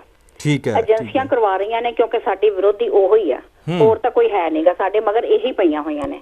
ਪੰਜਾਬ ਦੇ ਵਿੱਚ ਜੋ ਵੀ ਕੰਮ ਕਰ ਰਹੇ ਨੇ, ਏਜੰਸੀਆਂ ਕਰ ਰਹੀਆਂ ਨੇ। ਸਿੱਖਾਂ ਦੇ ਉੱਤੇ ਇਲਜ਼ਾਮ ਲਾ ਕੇ ਸਿੱਖਾਂ ਨੂੰ ਹੀ ਬਦਨਾਮ ਕਰ ਰਹੀਆਂ ਨੇ। ਇਹ ਤੇ ਹਰੇਕ ਨੂੰ ਪਤਾ ਆ ਕਿ ਇਹ ਕੌਣ ਕਰ ਰਿਹਾ, ਇਹ ਸਾਰਿਆਂ ਨੂੰ ਪਤਾ ਆ। ਲੇਕਿਨ ਉੱਥੇ ਪੇਸ਼ ਸਾਡੀ ਕਿਉਂ ਨਹੀਂ ਜਾਂਦੀ ਪਈ? ਕਿਉਂਕਿ ਸਾਡਾ ਜਿਹੜੀ ਲੀਡਰਸ਼ਿਪ ਹੈ ਨਾ, ਉਹ ਕਮਜ਼ੋਰ ਬੜੀ, ਉਹ ਉਹਨਾਂ ਦੀ ਝੋਲੀ ਚੁੱਕਿਆ। ਜਿਸ ਕਰਕੇ ਸਾਡੇ ਮੁੱਖ ਮੰਤਰੀ ਆ, ਭਾਵੇਂ ਪੁਰਾਣੇ ਸੀ ਤੇ ਭਾਵੇਂ ਨਵੇਂ ਆ, ਉਹਨਾਂ ਨੇ ਕੁਛ ਨਹੀਂ ਕਰਨਾ। ਉਹਨਾਂ ਨੇ ਮੂੰਹ 'ਚ ਘੁੰਗਣੀਆਂ ਪਾਈਆਂ ਹੋਈਆਂ, ਕਿਉਂਕਿ ਉਹਨਾਂ ਦੇ ਇਸ਼ਾਰੇ ਦੇ ਉੱਤੇ ਉਹ ਸਾਰੇ ਕੰਮ ਕਰਦੇ ਪਏ ਨੇ। ਇਹ ਤਾਂ ਤੁਸੀਂ ਭੁੱਲ ਹੀ ਜਾਓ ਕਿ ਸਾਡੇ ਪੰਜਾਬ ਦੇ ਵਿੱਚ ਸਾਡੇ ਵਾਸਤੇ, ਸਿੱਖਾਂ ਵਾਸਤੇ ਨਿਆਂ ਹੈਗਾ? ਕੋਈ ਨਹੀਂ ਹੈਗਾ। ਇਹ ਬੇਦਬੀਆਂ ਹੁੰਦੀਆਂ ਰਹਿਣ, ਭਾਵੇਂ ਅਮਰਿੰਦਰ ਆ ਜਾਵੇ, ਭਾਵੇਂ ਬਾਦਲ ਆ ਜਾਣ, ਕੋਈ ਵੀ ਆ ਜਾਵੇ। ਜਿਹੜਾ ਵੀ ਅੱਗੋਂ ਉਹਨੂੰ ਬਿਠਾਣਗੇ, ਜੇ ਸਾਡੀ ਕੋਈ ਤੀਜੀ ਧਿਰ ਨਹੀਂ ਆਉਂਦੀ ਤੇ ਇਹਨਾਂ ਨੂੰ ਪਹਿਲਾਂ ਉਹਨਾਂ ਨੇ ਪੁੱਛ ਕੇ ਕੰਮ ਕਰਨਾ, ਬਿਠਾਣਾ ਹੀ ਉਹਨੂੰ ਆ ਵੀ ਤੂੰ ਸਾਡੇ ਆਖੇ ਲੱਗੇਗਾ ਤਾਂ ਤੈਨੂੰ ਅਸੀਂ ਗੱਦੀ ਦੇਣੀ ਆ। ਜੇ ਤੇ ਲਾਲਚੀ ਹੋਏਗਾ ਇਹਨਾਂ ਵਰਗਾ ਤੇ ਫਿਰ ਉਹ ਮੰਨ ਜਾਏਗਾ, ਤੇ ਫਿਰ ਉਹਦੇ ਹਿਸਾਬ ਨਾਲ ਇਹ ਕੰਮ ਸਾਰੇ ਹੋਣੇ ਆ। ਇਹ ਤਾਂ ਤੁਸੀਂ ਭੁੱਲ ਜਾਓ। ਅੱਗੇ ਜਿਹੜੇ ਗੁਰਦੁਆਰਿਆਂ ਦੀ ਮੈਂ ਗੱਲ ਕਰਾਂ, ਜਿਹੜੇ ਆਪਣੇ ਕੈਨੇਡਾ ਵਿੱਚ ਇਹਨਾਂ ਨੇ ਛਾਪੇ ਸੀ ਨਾ ਸਰੂਪ, ਉਹ ਉਹਨਾਂ ਨੇ ਡੈਲਟਾ ਗੁਰਦੁਆਰੇ ਵਿੱਚ ਜਾ ਕੇ ਨਾ ਉਹ ਜਮਾ ਕਰਾ ਦਿੱਤੇ ਆ। ਹਾਂਜੀ ਹਾਂਜੀ, ਕਰਵਾਏ ਗਏ ਜੀ। ਉਹ ਖੁਦ ਕਿੱਥੇ ਕਰਵਾਉਂਦੇ ਸੀ? ਹਾਂ, ਕਰਵਾਏ ਗਏ ਨੇ। ਤੇ ਨਾਲ ਉਹਨਾਂ ਨੇ ਇਹ ਵੀ ਕਹਿਤਾ ਕਿ 6 ਮਹੀਨਿਆਂ ਦੇ ਵਿੱਚ ਇਹ ਸਾਰਾ ਚੈੱਕ ਕਰ ਲਓ, ਵਿੱਚ ਕੋਈ ਗਲਤੀਆਂ ਤਾਂ ਨਹੀਂ ਹੈਗੀਆਂ। ਬਿਲਕੁਲ ਬਿਲਕੁਲ। ਤੀਸਰਾ, ਅੱਜ ਮੈਂ ਇੱਕ ਇੰਟਰਵਿਊ ਸੁਣ ਰਹੀ ਸੀ ਰੰਧਾਵਾ ਸਾਹਿਬ ਦੇ ਨਾਲ, ਮੈਨੂੰ ਉਹਨਾਂ ਦਾ ਭਾਈ ਸਾਹਿਬ ਦਾ ਨਾਮ ਭੁੱਲ ਗਿਆ, ਰਿਟਾਇਰ ਹੋ ਗਏ ਨੇ, ਪਤਾ ਨਹੀਂ ਹਰਵਿੰਦਰ ਸਿੰਘ ਆ, ਪਤਾ ਨਹੀਂ ਕੀ ਆ। ਉਹ ਕਹਿੰਦੇ ਆ ਕਿ ਇੰਨਾ ਕੁਛ ਸ਼੍ਰੋਮਣੀ ਕਮੇਟੀ ਵਿੱਚ ਹੋ ਰਿਹਾ ਆ ਕਿ ਉਹ ਆਪਣਾ ਜਿਹੜਾ ਹਿਸਾਬ ਕਿਤਾਬ ਰੱਖਦੇ ਆ ਨਾ, ਉਹ ਵੀ ਨਹੀਂ ਠੀਕ ਰੱਖਦੇ। ਉਹ ਵੀ ਇੱਕ ਪੈਨਸਲ ਦੇ ਨਾਲ ਲਿਖ ਕੇ ਰੱਖਦੇ, ਕਿੱਥੋਂ ਉਹਨਾਂ ਨੇ ਰਬੜ ਨਾਲ ਮੁੜ ਕੇ ਮਟੇਣਾ ਤੇ ਕੀ ਲਿਖਣਾ ਤੇ ਕੀ ਨਹੀਂ ਲਿਖਣਾ। ਉਹਨਾਂ ਨੇ ਉਹ ਵੀ ਦੱਸਿਆ ਕਿ ਇੱਕ ਵਾਰੀ ਅੱਗ ਲੱਗ ਗਈ ਸੀ ਜਿੱਥੇ ਬਾਬਾ ਜੀ ਦੀ ਬੀੜਾਂ ਪਈਆਂ ਸੀ। 14 ਬੀੜਾਂ, ਉਹਨਾਂ ਕਿਹਾ 14 ਬੀੜਾਂ ਸੜ ਗਈਆਂ ਨੇ, ਲੇਕਿਨ ਲਿਖਿਆ ਕਿਤੇ ਵੀ ਨਹੀਂ ਹੈਗਾ। ਉਹ ਤਾਂ ਜ਼ਬਾਨੀ ਕਲਾਮੀ ਕਹਿਤਾ। ਠੀਕ ਹੈ, ਠੀਕ ਹੈ। ਤੁਹਾਡਾ ਮੈਂ ਧੰਨਵਾਦ ਕਰਦਾ, ਕਿਉਂਕਿ ਸਾਡਾ ਸਮਾਂ ਬਿਲਕੁਲ ਸਮਾਪਤ ਹੋ ਚੁੱਕਿਆ ਜੀ। ਬਹੁਤ ਧੰਨਵਾਦ ਕਰਦਾ ਮੈਂ ਤੁਹਾਡਾ। ਤੇ ਅਗਲੀ ਵਾਰ ਜ਼ਰੂਰ ਤੁਹਾਡੀ ਕਾਲ ਲੈ ਕੇ ਫਿਰ ਆਪਾਂ ਵਿਸਤਾਰ ਦੇ ਵਿੱਚ ਗੱਲ ਤੁਹਾਡੇ ਨਾਲ ਕਰਾਂਗੇ। ਸੋ ਜਾਂਦੇ ਜਾਂਦੇ ਮੈਂ ਤੁਹਾਨੂੰ ਸਾਰੇ ਹੀ ਦਰਸ਼ਕਾਂ ਨੂੰ ਇੱਕ ਸੁਮੇਧ ਸੈਣੀ ਵਾਲੇ ਮੁੱਦੇ ਤੇ ਅਪਡੇਟ ਦੇ ਦੇਵਾਂ ਜੀ। ਜਿਸ ਦਿਨ 302 ਲੱਗਦੀ ਹੈ ਸੁਮੇਧ ਸੈਣੀ ਦੇ ਉੱਤੇ, ਉਸੇ ਦਿਨ ਅਦਾਲਤ ਵੱਲੋਂ ਕਿਹਾ ਗਿਆ 3 ਦਿਨ ਦਾ ਟਾਈਮ ਦਿੱਤਾ ਗਿਆ ਸੀ ਸੁਮੇਧ ਸੈਣੀ ਨੂੰ ਕਿ ਉਹਦੀ ਗ੍ਰਿਫਤਾਰੀ ਹੋਏਗੀ। ਸੋ ਅੱਜ ਜਿਹੜਾ ਫੈਸਲਾ ਅਦਾਲਤ ਵੱਲੋਂ ਆਇਆ, 2 ਦਿਨ ਹੋਰ ਦੇ ਦਿੱਤੇ ਗਏ ਆ ਸੁਮੇਧ ਸੈਣੀ ਨੂੰ। ਸੋ ਇੱਥੋਂ ਹੁਣ ਕੀ ਸਮਝਿਆ ਜਾਵੇ, ਇਹ ਸਾਰੇ ਤੁਸੀਂ ਆਪ ਸਮਝਦਾਰ ਹੋ। ਭੋਗਲ ਸਾਹਿਬ ਵੀ ਇਹਦੇ ਉੱਤੇ ਗੱਲ ਕਰ ਗਏ ਨੇ ਕਿ ਕਿਉਂ ਪਹਿਲਾਂ 3 ਦਿਨ ਦਿੱਤੇ ਗਏ ਨੇ ਕਿ ਗ੍ਰਿਫਤਾਰੀ ਤੁਸੀਂ ਆ ਕੇ ਖੁਦ ਪੇਸ਼ ਹੋ ਜਾਓ ਜਾਂ ਫਿਰ ਗ੍ਰਿਫਤਾਰ ਕੀਤਾ ਜਾਏਗਾ, ਇਸ ਤਰ੍ਹਾਂ ਕਹਿ ਲਓ ਵੀ 302 ਜਿਹੜੇ ਬੰਦੇ ਤੇ ਲੱਗ ਗਈ। ਤੀਸਰਾ ਗਵਾਹ ਵੀ ਉਹਦੇ ਜਿਹੜਾ ਵਿਰੋਧ ਦੇ ਵਿੱਚ ਆ ਗਿਆ ਜੀ, ਉਹਦਾ ਨਾਂ ਰਾਜੇਸ਼ ਰਾਜਾ। ਇਹ ਉਹ ਸ਼ਖਸ ਹੈ ਜਿਹੜਾ ਉਸ ਵੇਲੇ ਜੇਲ੍ਹ ਦੇ ਵਿੱਚ ਬੰਦ ਸੀ, ਜਿਹਨੇ ਆ ਕੇ ਗਵਾਹੀ ਦੇ ਦਿੱਤੀ। ਕਹਿੰਦਾ ਮੇਰੇ ਸਾਹਮਣੇ ਸਾਰਾ ਕੁਝ ਹੋਇਆ, ਬਲਵੰਤ ਸਿੰਘ ਮੁਲਤਾਨੀ ਦਾ ਕਤਲ ਮੇਰੇ ਸਾਹਮਣੇ ਹੋਇਆ, ਮੈਂ ਸਾਰਾ ਕੁਝ ਦੇਖ ਰਿਹਾ ਸੀ। 2 ਪੁਲਿਸ ਵਾਲਿਆਂ ਤੋਂ ਬਾਅਦ ਤੀਜਾ ਰਾਜੇਸ਼ ਰਾਜਾ ਹੋ ਗਿਆ। ਕੇਸ ਸਟਰੋਂਗ ਹੈ, ਸਾਰਾ ਕੁਝ ਹੈ, ਮਤਲਬ ਕਿ 302 ਵੀ ਲੱਗ ਚੁੱਕੀ ਹੈ। ਪਹਿਲਾਂ 3 ਦਿਨ ਦੀ ਮੌਲਤ, ਅੱਜ ਜਿਹੜੀ ਅਦਾਲਤ ਵੱਲੋਂ 2 ਦਿਨ ਸੈਣੀ ਨੂੰ ਹੋਰ ਦਿੱਤੇ ਗਏ ਨੇ। ਮਤਲਬ ਅੱਜ ਮੰਗਲਵਾਰ ਹੋ ਗਿਆ, ਆਪਾਂ ਇਹ ਦੇਖ ਲਈਏ ਬੁੱਧ ਤੇ ਵੀਰਵਾਰ ਉਹਨਾਂ ਨੂੰ ਦੇ ਦਿੱਤਾ ਗਿਆ। ਸ਼ੁੱਕਰਵਾਰ ਤੋਂ ਜਿਹੜਾ ਹਫਤਾ ਬੰਦ ਹੋਣਾ ਸ਼ੁਰੂ ਹੋ ਜਾਂਦਾ, ਵੀਕਐਂਡ ਸ਼ੁਰੂ ਹੋ ਜਾਂਦਾ। ਸੋ ਆਪਾਂ ਸਾਰੇ ਸਮਝਦਾਰ ਹਾਂ। ਸੋ ਇਸ ਗੱਲ ਦੇ ਉੱਤੇ ਆਪਾਂ ਫਿਰ ਤੋਂ ਲੈ ਕੇ ਆਵਾਂਗੇ, ਦੇਖਾਂਗੇ ਸੋਮਵਾਰ ਤੱਕ, ਅਗਲੇ ਮੰਗਲਵਾਰ ਤੱਕ ਕੀ ਅਪਡੇਟ ਆਉਂਦੀ ਹੈ। ਸੋ ਇਸ ਪ੍ਰੋਗਰਾਮ ਦੇ ਵਿੱਚ ਕਿਸੇ ਦੇ ਖਿਲਾਫ ਕੋਈ ਗੱਲਬਾਤ ਕਹੀ ਗਈ ਹੋਵੇ ਤਾਂ ਮਾਫੀ ਚਾਹੁੰਦੇ ਹਾਂ। ਅਸਲ ਦੇ ਵਿੱਚ ਇਹ ਗੱਲਾਂ ਬਹੁਤ ਹੀ ਸੰਜੀਦਾ ਨੇ। ਜੇਕਰ ਅੱਜ ਨਹੀਂ ਸੰਜੀਦਾ ਹੋਏ ਤਾਂ ਫਿਰ ਡੁੱਲਿਆਂ ਵੇਰਾਂ ਦਾ ਕਹਿੰਦੇ ਵੀ ਜਿਹੜਾ ਹੈ ਉਹ ਕੱਖ ਨਹੀਂ ਜਿਹੜਾ ਹੈਗਾ ਰਹਿੰਦਾ ਹੁੰਦਾ। ਸੋ ਆਪਾਂ ਇਹ ਚੀਜ਼ਾਂ ਨੂੰ ਵੀ ਬਹੁਤ ਖਿਆਲ ਦੇ ਵਿੱਚ ਰੱਖਣਾ ਹੈ। ਪ੍ਰਾਈਮ ਨਿਊਜ਼ ਪ੍ਰੋਗਰਾਮ ਸਮਾਪਤੀ ਤੇ ਅਗਲੇ ਹਫਤੇ ਮਿਲਦੇ ਹਾਂ ਜੀ। ਧਿਆਨ ਰੱਖਿਓ ਆਪਣਾ। ਸਤਿ ਸ਼੍ਰੀ ਅਕਾਲ ਜੀ। ਅਕਾਲ ਚੈਨਲ ਨੂੰ ਸਬਸਕ੍ਰਾਈਬ ਕਰੋ। ਨਵੀਂ ਵੀਡੀਓਜ਼ ਦੀ ਨੋਟੀਫਿਕੇਸ਼ਨ ਦੇ ਲਈ ਬੈਲ ਆਈਕਨ ਨੂੰ ਕਲਿੱਕ ਕਰਨਾ ਨਾ ਭੁੱਲਣਾ।